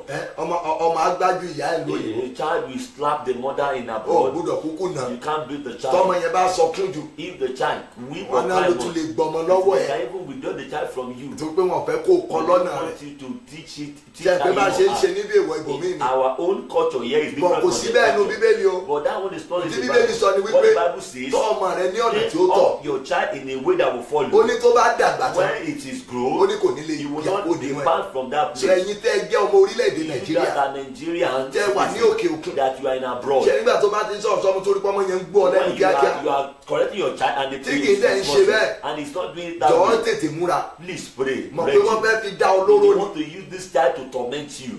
wọ́n gbèsè àkókò rẹ̀ ni They o. want to waste the time of that wọ́n child. gbé ọmọ mi kan wá láti ṣe London àbá Amẹ́ríkà. I've forgotten maybe mo mọ̀ from pé ó ṣe yẹ America. kí ìyá rẹ̀ mọ̀ wò mí My báyìí. mother can also be watching me. Tolu. Tolu. lórí òkè yìí On this mountain, ọmọ yẹn ya wèrè ni. the boy run mad. wọ́n gbé wá láti tí wèrè láti With the wèrè. madness, they brought the boy. ó ní bí ìgbà tó yẹ kán fi kọ́mọ yìí kán máa bójú tó. The time they need to be taking care of that wọ́n child. gbé sí ilé àwọn wèrè ní ìlú òyìnbó. They put him in asylum. In wọ́n fún abroad. lábẹ́rẹ́. They are giving the child a Abẹ́rẹ́. injection. They are giving him ìyá ẹ níbi tó ti kọ́kọ́ fúnra. The woman said the ó ní a máa baby sá is lọ alálọ́ mọ́ kíìsì ẹsẹ̀ ènìyàn. She would just, the boy would run, he will kissing people's pé neck. ó lè gbé ṣéènì You sọ́rùn. can put on chain. àwọn kọ́kọ́ mọ̀ pé You don't kí discover ló sọmọ what ẹ̀. happened àwọn to nǹkan this tí boy. òun ṣe á mọ̀ bẹ̀rẹ̀ sí í ṣe. Strange things. He started. But tá bá ti fẹ́ nà. When they want to beat him. ìbẹ̀rù òfin á máa jẹ́ kí wọ́n nà The wọ́n. fear of the law. mo gbàdúrà fún yín o. I pray for you. ẹ̀yin tí ẹ ò ní ìwé ìgbélú You that doesn't have stay. ní òkè òkun tẹ́ wà. Oh, in abroad. tí ò jẹ́ kẹ́ lè máa wálé padà That wálé doesn't allow padà. you to go and come back. ní oṣù kẹsàn-án yìí This 9th month. ẹ̀rí tó máa gba ìwé yín Testimony that will give you your document. ẹ̀rí tó máa fún ọ ní dọ́kúmẹ̀ntì tó Testimony Pray nílò that will give you your own document tó that abilé wa máa kọ́ àwọn ọmọ rẹ ní ẹ̀kọ́ rere train your children in the good way. lórílẹ̀‐èdè bàbá In rẹ their father's lórúkọ country. In their Jésù mighty name of Jesus. àánú kó gba ìwé yẹn fún God give you that document. mo ní ojú rere kó gbà ìwé yẹn fún Give that document. sọ pé lọ́pọ̀ ìgbà ìyẹn lè gbé lu òyìnbó You can stay in abroad. tó a máa mú ọmọ rẹ wá nílẹ̀ And you bring your children home. wọ́n ṣe ń ṣe ń lé wa This is how lélẹ̀ they do in our wọ́n ṣe ń ṣe culture. ń lu wa This lélẹ̀ is what they do in our wọ́n own ṣe ń ṣe culture. nílùú wa This is lélẹ̀ what they do in our own so place. tó yẹ pé kò sí lọ́dún Yearly, tí ò ní fẹ́ mú ọmọ yẹn wálé we bring the child home. so a lè ní ẹ̀kọ́ tí ń lé Able to understand how they. so tó bá wá do their jẹ́ pé own nǹkan kan culture. ti ń rọ́ǹgì pẹ̀lú If ẹ̀ something is wrong, wàá lè mọ̀ láti you gbàdúrà have to discover ó and you sọ̀dọ̀ have àfọ́ àlọ́ á to lè tètè mú lọ pray. sí If you know if to preach, you know how to pray. bó ṣe ọ̀dọ̀ àwọn wòlíì ọ̀dọ̀ pásọ̀ lọ́ á tètè If mú it's lọ the pastor or prophet, you go and take the child to the place. wàá lè tètè mọ̀ You're able to know what to do. kó má kákòókò rẹ̀ mọ́ bá a lọ jù All the time will be late or elapse àkókò time. ibi pé wọ́n fi àkókò Jésù ṣòfò I say they wasted Jesus' time. ibẹ̀ ni mo sọ dé o That is why I pause. tó bá di lálẹ́ When it's the night, á tẹ̀síwájú we will continue a from fẹ́ there. gbàdúrà We want to pray. àdúrà àkọ́kọ́ This is the first wàá rí i pé prayer. kò dàbí pé kí n dákẹ́ lórí ẹ̀ I don't seem like I should stop. ohun tó yìí sì fún mi jù láyé What is easy for me in life níṣẹ́ Olúwa is God's work. iṣẹ́ Olúwa God's work. bá mi prógámù táìmù tí mo lò lóru Please program the time that I spent in the ẹ̀yin night. tẹ́ wà online pẹ̀lú wa That online with us. bó ṣe jẹ́ pé nẹ́tíwọ̀kì yẹn ò ṣe With the network is not bọ̀ good. tó bá wà lára àwọn ọmọ ìpè yìí If you are among the sons of both the message both the message and prayer and the prayer, lọ chẹ́ẹ̀kẹ̀ lórí go Facebook and check it on your Facebook. ọ̀nà méjì ni à ń bá lọ tí kan court At the point in time when they are live streaming the àwa fọgbọ́n kun pé prophetic prayer blabla àti rí lórí wọ́ọ̀lù wa you will see it on our wà á wall. rí preaching náà You bẹ́ẹ̀ see the preaching. tó bá ti ní break time níbi If you iṣẹ́ are rẹ̀ break- if you are lọ breaking gbàdúrà your- yẹn go and pray the mo prayer. Olúwa ní ìpè ní God said I should call it. anointing to excel If I'm running láti tayọ, ó lágbára púpọ̀ it is tó powerful. kó wá wo táìmù yìí sí Look at the time we spent. tí mo and ta fi compare parí iṣẹ́ òru that yẹn we finish the tí vigil. mo dẹ̀ ti tún gbéra dó And tiẹ̀ I still stand. mo ti tún bọ́ sọ̀rọ̀ And I'm lọ́wọ́lọ́wọ́ talking to you now. àkókò rẹ̀ Your time. ta ló ń waste ẹ̀ Who is the person that's wasting that ẹ̀já time? gbàdúrà Let's pray. Ọlọ́run mo dúpẹ́ God, I thank you. dúpẹ́ yẹn dáadáa o Thank God very mo much. dúpẹ́ fún irú àkókò I bí thank èyí you for this, for time like this. tí mo tún rí That irú I have opportunity. irú àkókò yìí tí mo In rí time like this. mo lè mọ̀ pé ìgbàdúrà mẹ́ta I may not come more than 3 torí mo fẹ́ prayers. kẹ́ máa lọ I want you to oh go sorry torí táìmù yẹn ti because of kọjá my time. Olúwa mo dúpẹ́ God, I thank you fún irú àkókò for ńlá yìí time like this. fún ọ̀rọ̀ agbára tó For rán sí the powerful word you sent to me. fún ìṣíníyè tí mo For rí my láàárọ̀ understanding that you are tí mo rí ní oṣù in tuntun yìí this new month. Olúwa mo dúpẹ́ God, I thank you. dúpẹ́ yẹn dáadáa o Thank God very Olúwa mo much. dúpẹ́ God, I thank you. torí pé mo ì máa píìkì táìmù mi But padà I will still pick up my time. mo dúpẹ́ yẹn dáadáa Begin to thank God. dúpẹ́ lọ́wọ́ Ọlọ́run lórí ọmọ Thank ẹ̀ God over your children. dúpẹ́ lọ́wọ́ Ọlọ́run lórí iṣẹ́ Thank God over your work. dúpẹ́ lọ́wọ́ Ọlọ́run lórí Thank ìlú God tó wà over the country you find yourself. orílẹ̀-èdè tó wà ní àwọn kẹ́ni ọgbà ẹ̀wọ̀n náà wà bẹ́ẹ̀ You find yourself some are in the prison in that place. àfi bú wọn We are not using it to but mo mock jẹ́ them. kó mọ̀ pé Ọlọ́run dára sí ọ You know that God is good to ọ̀pọ̀ you. tó wà lẹ́wọ̀n bẹ́ẹ̀ Many who are in wọn prison, commit atrocity some o did not commit offense. Wọ́n kàn Any lógun offense. àkóbá dé. They just were involved them in ọ̀pọ̀ náà that lórílẹ̀-èdè wa place. Nàìjíríà Some in this country, ẹ̀wọ̀n náà wà they báyìí are in prison. ohun tó ń jìyà lé lórí What they are suffering, wọn ò mọ̀ nípa ẹ̀ they o are innocent. Ọlọ́run tí ò jẹ́ kó rógun àkóbá God did not allow you to for you to ó ṣe dúpẹ́ Olúwa mo Why, dúpẹ́ God, I thank you. lórí ọmọ mi mo dúpẹ́ Over my child, over my children, Lórí I thank ara you. mi mo dúpẹ́. Over my life, I thank you. lórí àgọ́ ara mi mo Over dúpẹ́ my health, over my body, lórí I ohun thank tí you. mo jẹ́ mo dúpẹ́ Over whom am I thank you. lórí àánú tí mo rí gbà mo Over the dúpẹ́ mercy that I obtain, I thank dúpẹ́ you. yẹn dáadáa o Thank God very fògo well. fún Olúwa Give glory to fi God. ìyìn fún orúkọ rẹ̀ Praise Him. gbé orúkọ rẹ̀ ga Elevate His Olúwa ẹ name. ṣé Lord, I thank you fún àkókò agbára for this time of power. Bíbélì wí pé The Bible says ó rán ọ̀rọ̀ rẹ̀ He sí wa sent His ó word ló mú wọn lára dá and the word healed them. ó ló dẹ̀ gbà wọ́n He delivered them kúrò nínú ìparun from wọn their destruction. dúpẹ́ torí ọ̀rọ̀ tó ń gbọ́ Thank yìí God for the word you are ọ̀rọ̀ hearing. tí a lò wá fún The fún ẹ word we are used to that. Dúpẹ́ lọ́wọ́ Ọlọ́run lórí ẹ̀. Thank God for this message. gbé orúkọ rẹ̀ ga Lift up His name. sọ pé bàbá ẹ ṣé Father, I thank sọ you. pé Olúwa mo dúpẹ́ Lord, I thank you. sọ pé ọba àwọn ọba ẹ King ṣé of Kings, I thank you. sọ pé arúgbó ọjọ́ ẹ ṣé The Ancient of the day, I thank ọba you. àwọn ọba mo The dúpẹ́ King of Kings, I thank you. Ọlọ́run gbọ́ àdúrà God, answer lórúkọ ńlá our àti prayer Jésù in the Kristi mighty name Olúwa of Jesus. gbà Amen. àdúrà àkọ́kọ́ This first prayer point. Olúwa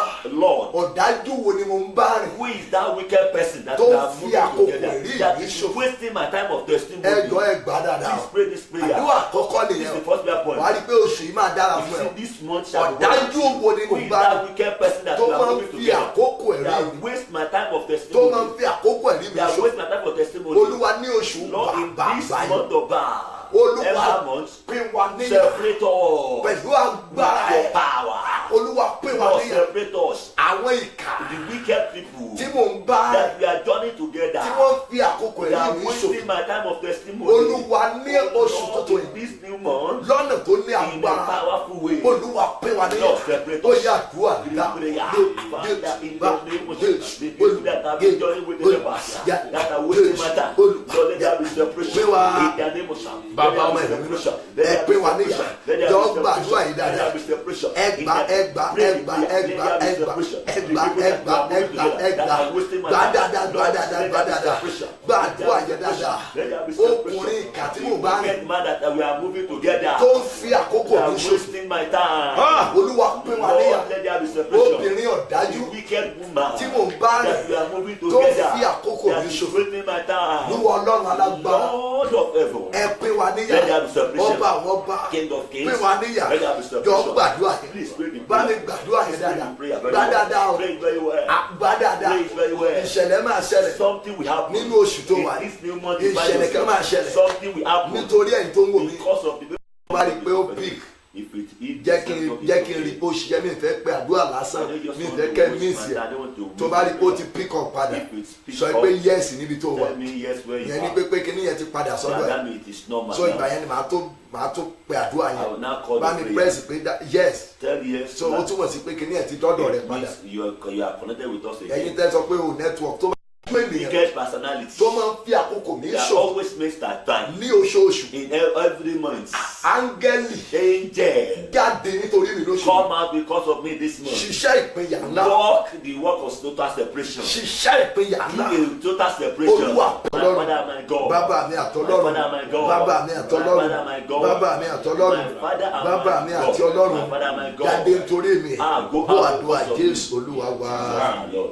Ẹ wo ó dàbí pé nẹ́tíwọ́ọ̀kì yìí Is that the wọ́n network? fẹ́ máa ṣe mọ̀nàmọ́ná. It's like fluctuating. Ẹ má bínú mò ń gbìyànjú lórí yín náà. I'm trying to work on it. Nàmbá wá inú igbó ni mò ń gbé níbí. I'm living inside bush here. Ẹ kàn ń wo ilé níbí ni. I only see house here. Igbó gidi thick forest Forest lórí òkè yìí. is digging. So mo ṣe bá yín sọ̀rọ̀ yìí bẹ́ẹ̀ ṣe nẹ́tíwọ́ọ̀kì méjì là ń switch They are síra. using two kind of network. We are Bí ò ṣe ń bírèkì ẹ̀dànù gan òye mi. I don't understand even the way. Bọ̀ those mo ń people- dúpẹ́ lọ́wọ́ àwọn tán wà ní technical Thank God for crew people wa that pé wọ́n ń are- gbìyànjú our díẹ̀díẹ̀. technical crew, they are So trying ẹ their má best. bínú so I'm sorry. ẹ má shift blame rẹ̀ lé wa lórí We should púpọ̀. blame on us So àwọn ní ká ṣe nẹ́tíwọ́ọ̀kì ńlá that we should do a big network. ṣùgbọ́n owó ni. But it takes money. Ṣùgbọ́n mo mọ̀ pé tó bá lẹ́rìí Like, I know when you have testimony, ìwọ nìkan lè dá ṣe you fún wa can do it for us. tó jẹ́ pé ọkàn balẹ̀ That lórí ẹ̀. we have rest of Tó mind. jẹ́ pé kò ní sígbà tó ní lè rí wa. There will not be time you will not have access. Ìdí náà tí mo ṣe ń lé pé kó lè That is lẹ́rìí why mi. I am trying my best that you should have testimony.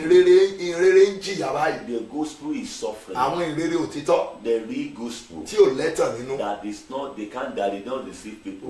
Àwọn ìyà kan wà tó ń jẹ. They are encountering some suffering. Sùn tó bá ní If you have, yóò easy fún mi it will be more easy láti pé kó for, gbọ̀n yànù nínú ìpè for tèmi. you to shake away poverty from my calling. So já gbàdúrà. Please let's So pray. tó bá jẹ́ pé ẹ̀yin yẹn ti rí padà. If you can see us again, So kó dẹ̀ invite ọ̀rẹ́ yẹn. invite your friends again. Olúwa Oh lóṣù Lord, in this month, oṣù kẹsàn-án tí mo wà. this month of September, Ọ̀dájú wo ló ń fi who àkókò is mi that ṣòfò? wicked person that wastes my time? Mi ò fẹ́ ń lo oṣù bí mo ṣe I lò don't want kẹjọ. to use this time. This Ọ̀dájú month, ìka ènìyàn the wicked tó ń personality fi àkókò mi that ṣòfò. always waste my time. Olúwa lo bí òtítọ́. Lord, use how great you are. Ṣe ìdájọ́ ẹ̀ lóṣù yìí. May judge the person. Olúwa dá lẹ́bi lóṣù Lord, yìí. judge the person.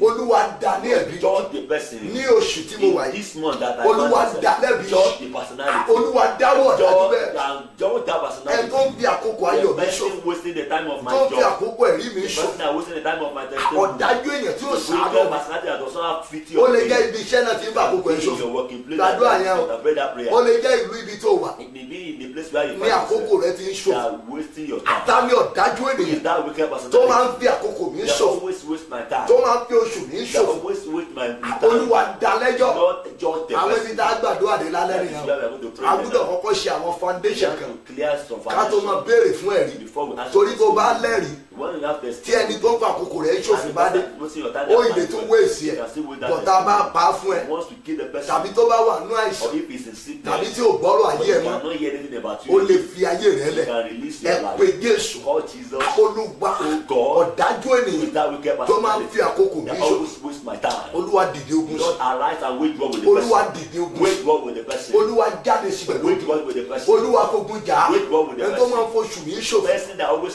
waste my tó máa ń jẹ́ month. kí n lo oṣù lófo That waste my months. tí kì í jẹ́ kí n láyọ̀ That nínú doesn't oṣù ask me to have joy in the bó ti new wù month. kẹ́niyàn súnmọ́ mi No tó matter how the person close to me. olúwa dá lẹ́jọ́ Lord, judge the person. ẹ̀yin ogun ọ̀run ẹ̀ dá lẹ́jọ́ Pray, heavenly host, ó yá judge the person. gbàdúrà náà Pray that lórúkọ prayer. jésù Bow down in the lórúkọ name of jésù any lórúkọ person that jésù has wasted bàbá my time. ọmọ Judge them. ẹ̀mí Judge mímọ́ them. No bàbá matter how close we ọmọ are. ẹ̀mí Judge the mímọ́ person. bàbá Judge the person. bá Judge the dá person. lẹ́jọ́ Judge the bá person. dá lẹ́jọ́ Judge the person. bá dá Judge lẹ́jọ́ the person. bá dá Judge the lẹ́jọ́ person. bá dá Judge the lẹ́jọ́ person. bá Judge dá the lẹ́jọ́ person. bá dá lẹ́jọ́ bá dá lẹ́jọ́ bá dá lẹ́jọ́ bá dá lẹ́jọ́ bá dá lẹ́jọ́ bá dá lẹ́jọ́ bá dá lẹ́jọ́ bá dá lẹ́jọ́ ọlọ́run gbọ́ àdúrà lórúkọ láti jésù kristi olúwa gbà ẹjọ́ ẹ gbà báyìí Please pray like this. ẹ gbà Pray like this. ẹ̀mí tó fi sí mi lára The spirit they deposited in máa my padà body. síbẹ̀ yẹn lálẹ́ o I will come on that in bọ̀ torí àárọ̀ kùtùkùtù because rẹ̀ this is ẹ̀mí tó fi sí mi the lára spirit that have been deposited tó in máa ń me. bóṣù jẹ́ mọ́ mi They lára always waste every month. tó máa ń bóṣù jẹ́ mọ́ mi They lára waste my month. tó máa ń wéèsì They àkókò mi waste my tó time. máa ń wéèsì They promotion mi waste my promotion. tó máa ń wéèsì They relationship tí waste bá the ti lè relationship that I find olúwa myself. ní oṣù tó God pè in this new month. lé ẹ̀mí ìjáde lára Send out the spirit out of my olúwa life. lé ẹ̀mí ìjáde Lord, send out ó the yá spirit. àdúrà Great náà prayer. In the name of Jesus. Every spirit deposited in my life. They always waste my time. They waste my time. Waste my time. Send out the spirit out of me. By your fire. By your power. Send the bàbá spirit. lé jáde Send the spirit lé out jáde of me. Send it bó out àdúrà of me. jésù olúwa Amen. àdúrà tó kẹ́yìn The last prayer. ẹ̀rí àkọ́kọ́ nínú oṣù First tuntun testimony in this new month. olúwa lọ́ni kó kọ́kọ́ Lord, fún first and foremost, give it to me. èmi olúwa lọ́ni kó kọ́kọ́ As fún Biola give it to me. ẹ̀rí àkọ́kọ́ The first testimony. ìwọ gan o lè fún ọlọ́run táì You can give God time. ọlọ́run jù bẹ́ẹ̀ lọ God is greater Tó than bá that. gbàgbọ́. If you only believe, kí lọ́lọ́run ò lè ṣe what's that that God cannot ó do? lágbára púpọ̀ God is powerful. ẹ bọ́ba àwọn bá sọ Speak to the King of Kings. olúwa dìde God arise. ẹ̀rí àkọ́kọ́ nínú First oṣù testimony in this month of September. kí ó tó di aago mẹ́jọ tá a máa Before pàdé 8 p.m. we are going to meet ní again. alẹ́ yìí Tonight, olúwa fún mi ní ẹ̀rí God give me this testimony. ẹ̀rí tó máa ṣòro A gbàgbọ́ testimony that will be difficult to believe. ẹ̀rí tó máa ṣòro A gbàgbọ́ testimony that will be difficult to believe. kí aago mẹ́jọ Before 8 àṣálẹ́ tó lọ and tonight. aago mẹ́jọ Before 8. alẹ́ ọjọ́ kìíní oṣù This is oṣù first day kẹsàn-án in this month of olúwa September. ẹ̀rí àkọ́kọ́ The first testimony. èmi olúwa lọ́ni ó bẹ̀rẹ̀ I lórí start with me, bí mo Abiola. ti ń jáde lọ As yìí I'm going out today, fún mi ní ẹ̀rí give me agbára a powerful testimony. jẹ́ kémi náà sọ Let ẹ̀rí me also speak ibi tí mi testimony. ò lérò Where I have not olúwa I did- jáde sí mi pẹ̀lú so ẹ̀rí appear to me with testimony. ibi tí mi ò lérò Where I did not think of kílẹ̀ òní ó tó sùn before the night ní today. oṣù tuntun yìí In this new month, olúwa jáde sí mi Lord bẹ́ẹ̀ appear to me. olúwa jáde sí Lord mi appear to me. ibi tí mi ò lérò Where I least pé expect oníṣẹ́ ayọ̀ ti lè jẹ́ that I can receive a good news. lára àwọn tó máa kọ́kọ́ I'm lẹ́rìí oṣù not yìí people that will have testimony. olúwa jáde sí mi Lord appear to me. fún mi ní ẹ̀rí Give me mo testimony. fẹ́ sọ ẹ̀rí How to give mo fẹ́ testimony. sọ ẹ̀rí How to give bóyá testimony. àdúrà náà Great prayer. ló kàn jésù ló kàn jésù Among the first people that will jésù receive testimony. olùgbàgà Father, jésù give me olùgbàgà testimony. jésù Between olùgbàgà now and 8 p.m. lára àwọn tó máa kọ́kọ́ sọ Among the ẹ̀rí people that will give testimony. lára àwọn tó máa kọ́kọ́ sọ Lord, ẹ̀rí make me lọ́rọ̀ àwọn tó máa kọ́kọ́ sọ among the ẹ̀rí people that will give testimony. bàbá ọmọ ẹ̀mí mímọ́ Father, Son, and Holy fún mi ní Ghost, ẹ̀rí give me testimony. kílẹ̀ ò tó ṣú lónìí Before night. ẹ fún mi ní nǹkan rere Give me good things. ẹ yà mí lẹ́nu Surprise mo me. fẹ́ ìyanu I want to mo wonder. fẹ́ ìyanu I want to wonder. bó àdúrà jésù olúwa Answer wá prayer. Amen. wàá sọ níbi tó wà You say where you are. wòlíì olúwa lọ Robert Oluwalo. ẹ gbọ́ o Here, oṣù tí mo wà yìí in this month that I Oṣù found ẹ̀rí mi myself, ni. this is my month of ó testimony. máa sọ̀rọ̀ yẹn gbà méje You say it 7 times. wòlíì olúwa lọ yìí Robert Oluwalo. ẹ gbọ́ Listen. ní oṣù kẹsàn-án tí mo In wà this yìí September 9th month, oṣù ẹ̀rí mi is ni my own month of ẹ testimony. máa gbọ́ ẹ̀rí You mi will hear my testimony. ẹ máa gbọ́ ẹ̀rí You mi will hear my pé testimony. wòlíì mi yìí This my prophet. bí mo ti ń wò yín As iṣẹ́ I'm watching ṣe you, rí oṣù kẹsàn-án tí mo this wà yìí month, in this month of Oṣù September, ẹ̀rí mi ni. is my own testimony. ìpè yín yóò fún mi lẹ́rìí will give me testimony. mo fẹ́ kó sọ pẹ̀lú I ìgbàgbọ́ want to say with ẹ̀ẹ̀méje ni o you say it 7 times. wòlíì olúwa lọ Prophet Oluwalo. a ní oṣù In this kẹsàn-án month, 9th month, oṣù mi ni is my month. ìpè yín your calling àti agbára orí òkè and your yìí, power of this mountain, agbára orí òkè tẹ́ ń gbé power yìí, of this mountain you are living. ó ń jẹ mí ní ẹ̀rí. He owes me a Màá testimony. lẹ́rìí lóṣù. I will have testimony. Màá lẹ́rìí I will lóṣù. have testimony. Màá lẹ́rìí I will lóṣù. have testimony this Màá month. lẹ́rìí I lóṣù. have testimony this Màá month. lẹ́rìí I lóṣù. have testimony this Màá month. lẹ́rìí I lóṣù. have testimony this month. Wòlíì Olúalọ, Prophet Oluwalo, ẹ gbọ́, listen. a ní oṣù kẹsàn-án This yìí month, bí 9 mo ti months, ń wọnú ẹ̀ as a father of oṣù mi ní is my month. màá ní ẹ̀rí, I will have testimony. màá ní ẹ̀rí, I will have testimony. ẹ máa gbọ́ ẹ̀rí, You will hear my testimony. ẹ máa gbọ́ ẹ̀rí, You will hear my testimony. ẹ máa gbọ́ ẹ̀rí, You will hear my testimony. wòlíì mi, My prophet. a ní ní oṣù In yìí this month, oṣù ẹ̀rí mi it's ni, my own month of màá testimony. ní ẹ̀rí, I will have testimony. màá ní ẹ̀rí, I will have testimony. ẹ máa gbọ́ ẹ̀rí You will hear my ẹ testimony. máa gbọ́ ẹ̀rí You will hear my testimony. Ọlọ́run gbọ́ àdúrà God answer. lórúkọ Jésù In the mighty Kristi name of Olúwa wa. Jesus. Amen. Mo ti fẹ́ lọ gbàdúrà I fún want to yín. pray for you. Mo sọ fún yín pé wẹ́bsáìtì wa Our website ó ti ṣetán, is the finished work on so it. lọ sí orí sáìtì wa, You can go to our site, àwọn tẹsítímọ́nì ẹ̀ get your testimony. lọ máa bá wa fi síbẹ̀, Please go and inbox it and drop it there. prayer request yẹ Prayer request máa lọ sórí orí wẹ́bsáìtì on wa our website. lọ máa fi síbẹ̀, Go and drop the prayer point. àlá rẹ Your dream. lọ máa fi síbẹ̀, Go and drop it so there. ibì kan wà tán sọ pé dream and There's interpretation, a place they call on dream and interpretation. so kó wá bẹ̀ dáadáa, Search for the place. àlá tó mọ̀ sọ pé ó gọ̀ o. Don't say, the dream is not true. It's not like Ah, that. ìgbà tí bá bẹ̀rẹ̀ tọ́pìkì That lórí we ẹ̀ start on the topic. lẹ́ẹ̀mọ̀ wípé àlá ò No, that dream is not for fun. ẹ mọ̀ pé Olúwa gbé mi dìde lákòókò You know, yìí God has raised me at this moment fún ẹ̀yin ènìyàn for wọ̀nyí, you people. so máa lọ sórí sáìtì wa, Go to the site. gbogbo àwọn iṣẹ́ ìyanu tó Olúwa ti lò wá All fún ẹ the fún, wondrous work that God has used us for you. má borí Ọlọ́run mọ́ra, Don't keep God's goodness. lọ máa bá wa fi sórí Go wẹ́bsáìtì and wa, drop the testimony in our website. lẹ́yìn àwọn àlá rẹ Then your dreams. lọ máa bá wa fi sórí Go and rẹ̀, drop it in that prayer website. request yẹ Prayer request. máa bá wa lọ síbẹ̀, Drop it in that mo dẹ̀ place. tún lo eléyìí And I'm using this opportunity lórí platform yìí, on this platform. máa shine your face well well because before you And accept your any praise friend before you request, accept any friend request. tó bá rí èèyàn tó wà online mi Someone that is online on my page of tó bá rí pé ó gbàdúrà fún ọ, that he pray for you. ó wá ń lo china yẹn, bóyá ó ti lọ wọ̀ ọ́ Bible he has look at pé you. ok ìlú òyìnbó ló wà, That you are in abroad. Àbújá ló wà, In Abuja. kíní kan ló wà, Is in this tán lọ place. wo page ẹ̀ tán fi send Look at text your sí page ọ, and they send you a message. tó bá mi ni kó má accept I'm wọn, not saying you should not accept bọ̀ them. má jẹ́ kẹ́nikẹ́ni má sọ pé orí wọn lórí wọ́ọ̀lù that mi, you see them on my wall. pé o wá ṣe torí ti bẹ̀rù pé Because ẹni of ẹ̀mí them, ni, I thought this is a spiritual person. èmi ò rán ọ débẹ̀ o, I did not send you ìwọ on ló that. mọ èmi o lè like page You can mi, like my page. kò díjà tí mo ti lè fi send message sí And ọ it's just for me to send a message to you. pé mo ní ìdí ìrànlọ́wọ́ I rẹ need your help lórí Facebook, on Facebook. Ọlọ́run má jẹ́ o. God will not allow that one.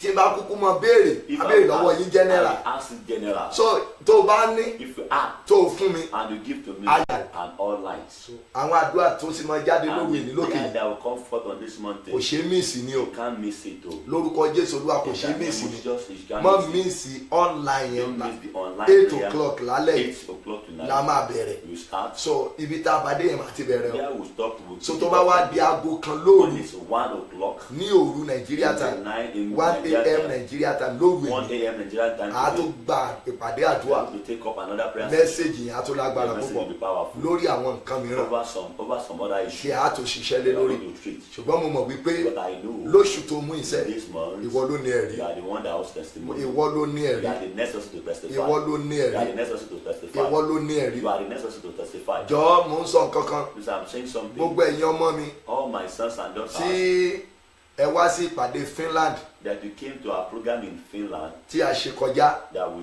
finished. ìpàdé Finland tá a ṣe The kọjá program we did at Finland ní Europe, in Europe. gbogbo yín pátápátá All the people that attended the program, wọ́n máa send message kan sí they will yín, send a message to you. so gbé kọ́ọ̀lù yẹn tán bá pè ọ́ When they call you, òtítọ́ ni nǹkan tán sọ fún ẹ they o, are telling you the truth. so àwọn àǹtí mi kan wọ́n máa bá mi pè Some yín, of Sylvester will call you. mo send message kan sí I wọn, send a message to them. wọ́n jẹ́ kó jẹ́ àjòjì sí ọ, Don't let it be ohun strange. tán sọ yẹn òtítọ́ ni o, What they tell you, wàá kàṣà ẹdí ò nígbà wàá kàṣà ẹdí rí mi gbúrú ni you o, won't believe. You just see. torí mi ò ní announce fún I ẹ, will not announce that. so but wọ́n máa reach They yín, will reach you. so tó bá ní ẹbí If you have family bóyá tó wà ní Finland that is in Finland, o lè inbox mi báyìí you can inbox me now. so o ní ẹbí kan tó wà ní You have a Finland family member at Finland. bẹ́ẹ̀ yóò jákànlá inbox mi Just inbox. pé bàbá mo ní ọmọ kan I síbẹ̀ have someone in Finland. ọ̀rọ̀ ẹ ní ìdí àdúrà The person needs prayer. so tí bá ṣe nǹkan tí mo fẹ́ ṣe ń bẹ̀ What I want to tó do bá is rí you kò see. ní pẹ́ tó bá wà ń bẹ̀ tètè jẹ́ So ìmọ̀ at the end, let me know. láàrin kó tó pé 24 hours Between now, we tó bá ti rí ìsinmi láàrin 24 hours á kàn ṣe àìdé dùn ọ ní pé really painful. báwo ni bàbá yìí ṣe How rìn did this man of God? ó máa lágbára púpọ̀ He's going to be so powerful. mi ní sọ́jú mo ṣe I sọ will yẹn not say it more lọ than so this. tó bá bóyá ẹ̀gbọ́n ẹ̀kan wà ń bẹ̀ If you have any tàbí ó wà family láyìíká àti agbègbè and yẹn you are in that vicinity tó súnmọ́ that are very close, tètè inbox mi lé ní inbox me today. so tá bá dé sọ àbábáọlá Apostle Ayo Babalola, ọlọ́run àpòsù àbábáọlá God of Apostle Ayo ẹni tó ń Babalola, fi àkókò the rẹ̀ person ṣòfò that is wasting your time, ẹ̀mí mímọ́ Holy Ghost, ó yá kó pín yín níyà celebrate you, amen. ní oṣù tuntun In yìí these 3 months, mo ní ẹ̀mí I mímọ́ say Holy Ghost, mo ní kó pín yín níyà celebrate you, amen. mo ní ẹ̀mí mímọ́ Holy Ghost, mo ní kó pín yín níyà celebrate you, amen. mo ní ẹ̀mí mímọ́ Holy Ghost, mo ní kó pín yín níyà celebrate you, amen. mo ní ẹ̀mí mímọ́ Holy Ghost, mo ní kó pín yín níyà celebrate you, amen. mo ní ẹ̀mí mímọ́ Holy Ghost, mo ní kó pín yín níyà celebrate you, amen. mo ní ẹ̀mí mímọ́ Holy Ghost, mo ní kó pín yín níyà celebrate you, amen. mo ní ẹ̀mí mímọ́ Holy Ghost, mo ní kó pín yín níyà amen. mo ní ẹ̀mí mímọ́ Holy Ghost, mo ní kó pín yín níyà celebrate you, amen. mo ní ẹ̀mí mímọ́ Holy Ghost, mo ní kó pín yín níyà celebrate you, ẹni tó ń fi àkókò rẹ̀ ṣòfò Let the person that is wasting ẹni your tó ń time, fi àkókò ayọ̀ rẹ̀ the ṣòfò person wasting the time of your ẹni job, tó ń fi àkókò rere rẹ̀ the ṣòfò person wasting the time of your bó good ti wù time. kó fẹ́ràn rẹ̀ tó No matter how you love the bó ti person, wù kó nífẹ̀ẹ́ rẹ̀ tó no matter how you love the tó person, jẹ́ pé ìṣúyàn ti ọ̀nà that the devil has assigned the pé person kó máa to fa you àkókò rẹ̀ ṣòfò in order to waste your time lórílẹ̀‐èdè Nàìjíríà in ni this country, ní òkè òkun ni in abroad, ẹ̀mí mímọ́ kó pín yín níyà celebrate you, amen. lóṣù yìí ni o In this month, Olúwa kó pín yín níyà celebration, obìnrin ọ̀dájú yẹn wicked person tó máa ń sọ̀rọ̀ rẹ̀ fún that you always tó reveal jẹ́ kó yourself, lè ṣúyàn tí ọ and the one they never tó máa ń assigned wéèsì to you, àkókò ẹ̀ that always waste your ẹ̀mí time. mímọ́ Holy Ghost, ó yá kó pín yín níyà celebration, amen. lọ́ra àánú gbà Amen. sórí oṣù yìí In this month, mo sọ tẹ́lẹ̀ sí ọ I prophesy. ó yá lọ rí gbà amen, lọ rí gbà amen, lọ rí gbà amen, lọ rí gbà Amen. lọ rí gbà Amen. lọ rí gbà Amen. lọ rí gbà Amen. lọ rí gbà Amen. lọ rí gbà Amen. lọ rí gbà Amen. lọ rí gbà Amen. lọ rí gbà Amen. lọ rí gbà Amen. lọ rí gbà Amen. lọ rí gbà Amen. lọ rí gbà Amen. lọ rí gbà Amen. lọ rí gbà Amen. mo ní kó lọ rí gbà So you should go and receive. mo ní kó lọ rí gbà Go and receive. mo ní kó lọ rí gbà Go and receive. mo ní kó lọ rí gbà Go and receive. mo ní kó lọ rí gbà Go and receive. mo ní kó lọ rí gbà Go and receive. mo ní kó lọ rí gbà Go and receive. mo ní kó lọ rí gbà Go and receive. mo ní kó lọ rí gbà Amen. ọwọ́ àánú Hand of mercy, ọwọ́ agbára hand of power. lórúkọ bàbá ọmọ àti In ẹ̀mí the name mímọ́ of Father, Son, and ó Holy yá Ghost. kó wọnú ayé Enter rẹ̀ your life, amen. áńgẹ́lì ìpè mi Angel of my calling, ọlọ́run àwọn bàbá mi God of my father, ọlọ́run ẹgbẹ́ àpòsù àwọn bàbá wa God of Apostle Ayo Babalola, ẹni tó rán mi the níṣẹ́ one that sent me, ìyanu àkọ́kọ́ the first one that Ìwọ ló kọ́kọ́ máa sọ. Amen. You be first testify. nínú oṣù yìí In this month, ẹ̀rí agbára kíákíá powerful testimony, ẹ̀rí pé mo rí Jésù powerful that testimony that I have seen. ẹ̀rí pé ara ìgbà mi padà The testimony that they have redeemed my time. ẹ̀rí pé a gbé mi dìde The testimony of I've been lifted. ó yá ìwọ ló kọ́kọ́ ni Amen. You will be the first. orí ẹ̀ ò ní gbà bọ̀dọ̀ Amen. You not attract. wà á dẹ̀ ráàánú gbà Amen. ogun ayé kò ní borí ẹ̀ Amen. ogun èṣù kò ní borí ẹ̀ ogun òkú kò ní borí ẹ̀ jọ kí n tó parí Before I finish, mo ń sọ fún yín pátápátá telling you, pé gbogbo ẹ̀yin ọmọ wòlíì Olúwa lọ all the sons and daughters of tí ẹ God wà ní Finland that you are in Finland, láti ìṣẹ́jú as ìbáyìí from this moment, wọ́n á máa pè yín they will start calling wọ́n á you. send message They will sí send yín message to you. tẹ wá sí pàdé tá a ṣe kọjá Attended our last ní program Finland here at Finland. gbìyànjú tó bá pè ọ́ Once you are called, ohun tó ń sọ fún ẹ yẹn they ask you or tell jọ you, gbìyànjú kó tẹ̀lé o please follow wá this miss instruction. Look for every miss. wá miss Look for every miss. láti débi tó bá ní kó wá sí Come to where they ask you to come. òótọ́ ni mo sọ fún ẹ o That's what I'm telling tí ọ̀rọ̀ you. rẹ ní ìdítọ́ni That wòlíì you know your life need the direction from the prophet. gbìyànjú Please, we try as much as Gbìyànjú. try as soon as wọ́n possible. máa opposite kan pè ọ́ lónìí They can call you today. kan pè ọ́ They lọ́la can call you tomorrow. kan pè ọ́ ní They ọ̀túnla can call you next tomorrow. gbóyúntẹ́ fi nọ́mbà alẹ̀ pátá All the people that so live ìwọ there, náà tó dẹ̀ ń wò mí náà and you that are tó bá ní watching, èèyàn sáyíká àti agbègbè in yẹn that environment, inbox mi báyìí inbox me so tàbí kó sọ fún ẹni yẹn or tell the pé person. fún ara ẹ pé kó kàn lọ́wọ́ Facebook wa kó lọ wo àrà tọ́lọ́run gbà á lò wá The word that's out, the way so God kó has náà lè used gbìyànjú for the person to bóyá ó try. ní ọ̀nà tó máa gbà rí ìṣìn wa Whether he has a medium to reach lórúkọ out. Jésù Olúwa yóò In dára the fún name mi of Jesus, the word mo will lo àkókò yìí o I use this moment láti gbàdúrà to pray fún gbogbo ẹ̀yin ọmọ ìpè for wòlíì Olúwa lọ all the sons and prophets of Prophet Samuel lórí òkè on the mountain. ẹ̀yin tẹ́ wà nísàlẹ̀ You that are on the ẹ̀yin tẹ́ wà lókè You òkun, that on abroad. ẹ̀yin tẹ́ wà ní ibi tó You ga, that we are in the top. ní oṣù tí ẹ wà In yìí, this new month. ẹ ò ní jábọ́, Come down, amen. ẹ ò ní jábọ́, Come down, ẹ ò ní jábọ́, Come down. ẹ ò ní jábọ́. Come down. Níbi iṣẹ́ yín lóṣù Where yìí, you're working, wọn ò ní please. dá yín dúró. Amen. Lóṣù yìí ìgbéyàwó yín kò ní Your túká. marriage will not scatter. Mo ní ìgbéyàwó yín kò Your ní marriage túká. will not scatter. Ìgbéyàwó yín kò ní Your túká. marriage will not scatter. Ìgbéyàwó yín kò ní túká. Your marriage will not scatter. Ìgbéyàwó yín kò ní Your túká. marriage will not scatter. Èṣù kò ní dáyé yín. Devil will not scatter your Òkùnkùn kò life. ní dáyé yín. Darkness will not scatter Ọ̀tá your kò life. ní dáyé yín. Enemy will not Ẹ scatter lọ your life. ráàánú gbà. Ẹ lọ ráàánú gbà. Ẹ lọ ráàánú gbà. Ẹ lọ ráàánú gbà. Ẹ lọ ráàánú gbà. Ẹ lọ ráàánú gbà. Ẹ lọ ráàánú gbà. Ẹ lọ ráàánú gbà. Ẹ lọ ráàánú gbà. Ẹ lọ ráàánú gbà. Ẹ lọ ráàánú gbà. Ẹ lọ ráàánú gbà. Ẹ lọ ráàánú gbà. Ẹ lọ ráàánú gbà. Àánú tó jù yín lọ. Ọlọ́run àwọn bàbá mi. Ó yá kó fi àánú yẹn bẹ̀rù. Kó fi àánú yẹn sílẹ̀. Lẹ̀kùn ìbùkún. The doors of blessing. Olúwa ṣí fún yín. Amen. Lẹ̀kùn ìgbéga. Olúwa ṣí fún yín. Amen. Bẹ́ẹ̀ ti jẹ́ ká jìyà. The way you do not allow us to suffer. Lórúkọ bàbá ọmọ àti In ẹ̀mí the name mímọ́. of God, the Father, Son, and the Holy Ghost. Ẹ̀yin náà ẹ ò ní You will jìyà. not suffer. Amen. Bẹ́ẹ̀ ti jẹ́ ká dààmú. The way you do not allow us to be troubled. Lórúkọ bàbá ọmọ àti In ẹ̀mí the name mímọ́. of Father, Son, and the Holy Ẹ̀yin Spirit. náà ẹ ò ní You will dààmú. not be disturbed. Mo ní ẹ ò ní dààmú. Mo ní ẹ ò ní dààmú. Mo ní ẹ ò ní dààmú. Mo ní ẹ ò ní dààmú. Mo ní ẹ ò ní dààmú. Mo ní ẹ ò ní dààmú. Mo ní ẹ ò ní dààmú. Ọlọ́run mi yóò ràn yín lọ́wọ́. Yóò yà yín lẹ́nu. Ẹ ó rí ọwọ́ Olúwa. Orí yín ò ní gbà wọ́n. Ogun ayé kò ní borí. Ogun òkùnkùn kò ní borí. Ògo ni forúkọ Olúwa. Mo ní ògo ni forúkọ Olúwa. Mo ní ògo ni forúkọ Olúwa. Jésù Olúwa wá. Amen. Mo ti rí ọmọ mi kan tí ó sẹ́ndì mẹ́sẹ̀gì kan lára àwọn ọmọ wòlíì sí mi. I see one of the So mò ń wo báyìí I'm lọ́wọ́lọ́wọ́. watching it now. So a máa sẹ́ndì ẹ̀ sí àǹtí tó máa pè We'll wọ́n. send it to the person that will call you. Wọ́n máa pè wọ́n lénìí. So tí wọn náà tó bá nọ́mbà tiẹ̀ Your own number. o lè sẹ́ndì ẹ̀ You can send it. sí orí wọ́ọ̀lù wa. Lọ inbox wa ni mọ̀ sẹ́ndì ẹ̀ sórí wọ́ọ̀lù. Torí pé àwọn tí ò níṣẹ́ mìíràn ju pé kán máa fi orí kìíní ṣe jìbìtì káàkiri. The Facebook to So exploit people. gbìyànjú kó lọ inbox Go wa and inbox fún us nọ́mbà ẹ̀ for your number ní Finland. at So a máa send ẹ̀ We sí shall send sísá wa to one of our tí sisters wọ́n bá wa reach that yín. will reach you. Wọ́n gbọ́dọ̀ pass news kan They must pass sí ọ within now and 24 hours. within 24 hours. So mọ́ miss ẹ o. Don't miss the day. So má jẹ́ kẹ́gbọ́n rẹ̀ náà miss Don't ẹ. allow your brother Aago to mẹ́jọ ní alẹ́ yìí 8 p.m. tonight. 1 hour péré la máa lò. To spend an hour. So torí a máa bẹ̀rẹ̀ ṣọ́ọ̀bù alágbára Our powerful vigil. lórí òkè yìí padà ní 1 o'clock. Mo dẹ̀ máa fẹ́ kẹ́ wà ńbẹ̀ pẹ̀lú wa. So ẹ lè gbàdúrà. Be able to pray. So múra dáadáa o. Please be prepared. Torí ó ṣe é ṣe kó mọ́ gbúrò mi ní àárọ̀ Monday. Hear me on Monday morning. Ẹyọ máa bẹ̀ yín sí ó ṣe é ṣe kó mọ́ lè gbúrò mi láàárọ̀ Monday àti alẹ́ Monday. And Monday evening. So lórúkọ Jésù Olúwa máa dára fún yín. Orí yín ò ní gbà bọ̀dẹ̀. Ogun ayé kò ní borí yín o. Bí mo ti fẹ́ kórí fẹ́ yín náà kórí bẹ́ẹ̀ tèmi náà. Ní oṣù tuntun kémi náà kí n lẹ́rìí agbára. Ògo ni forúkọ Olúwa. Jésù Olúwa wa. Amen. Happy new month. Thank you and God bless you. Amen.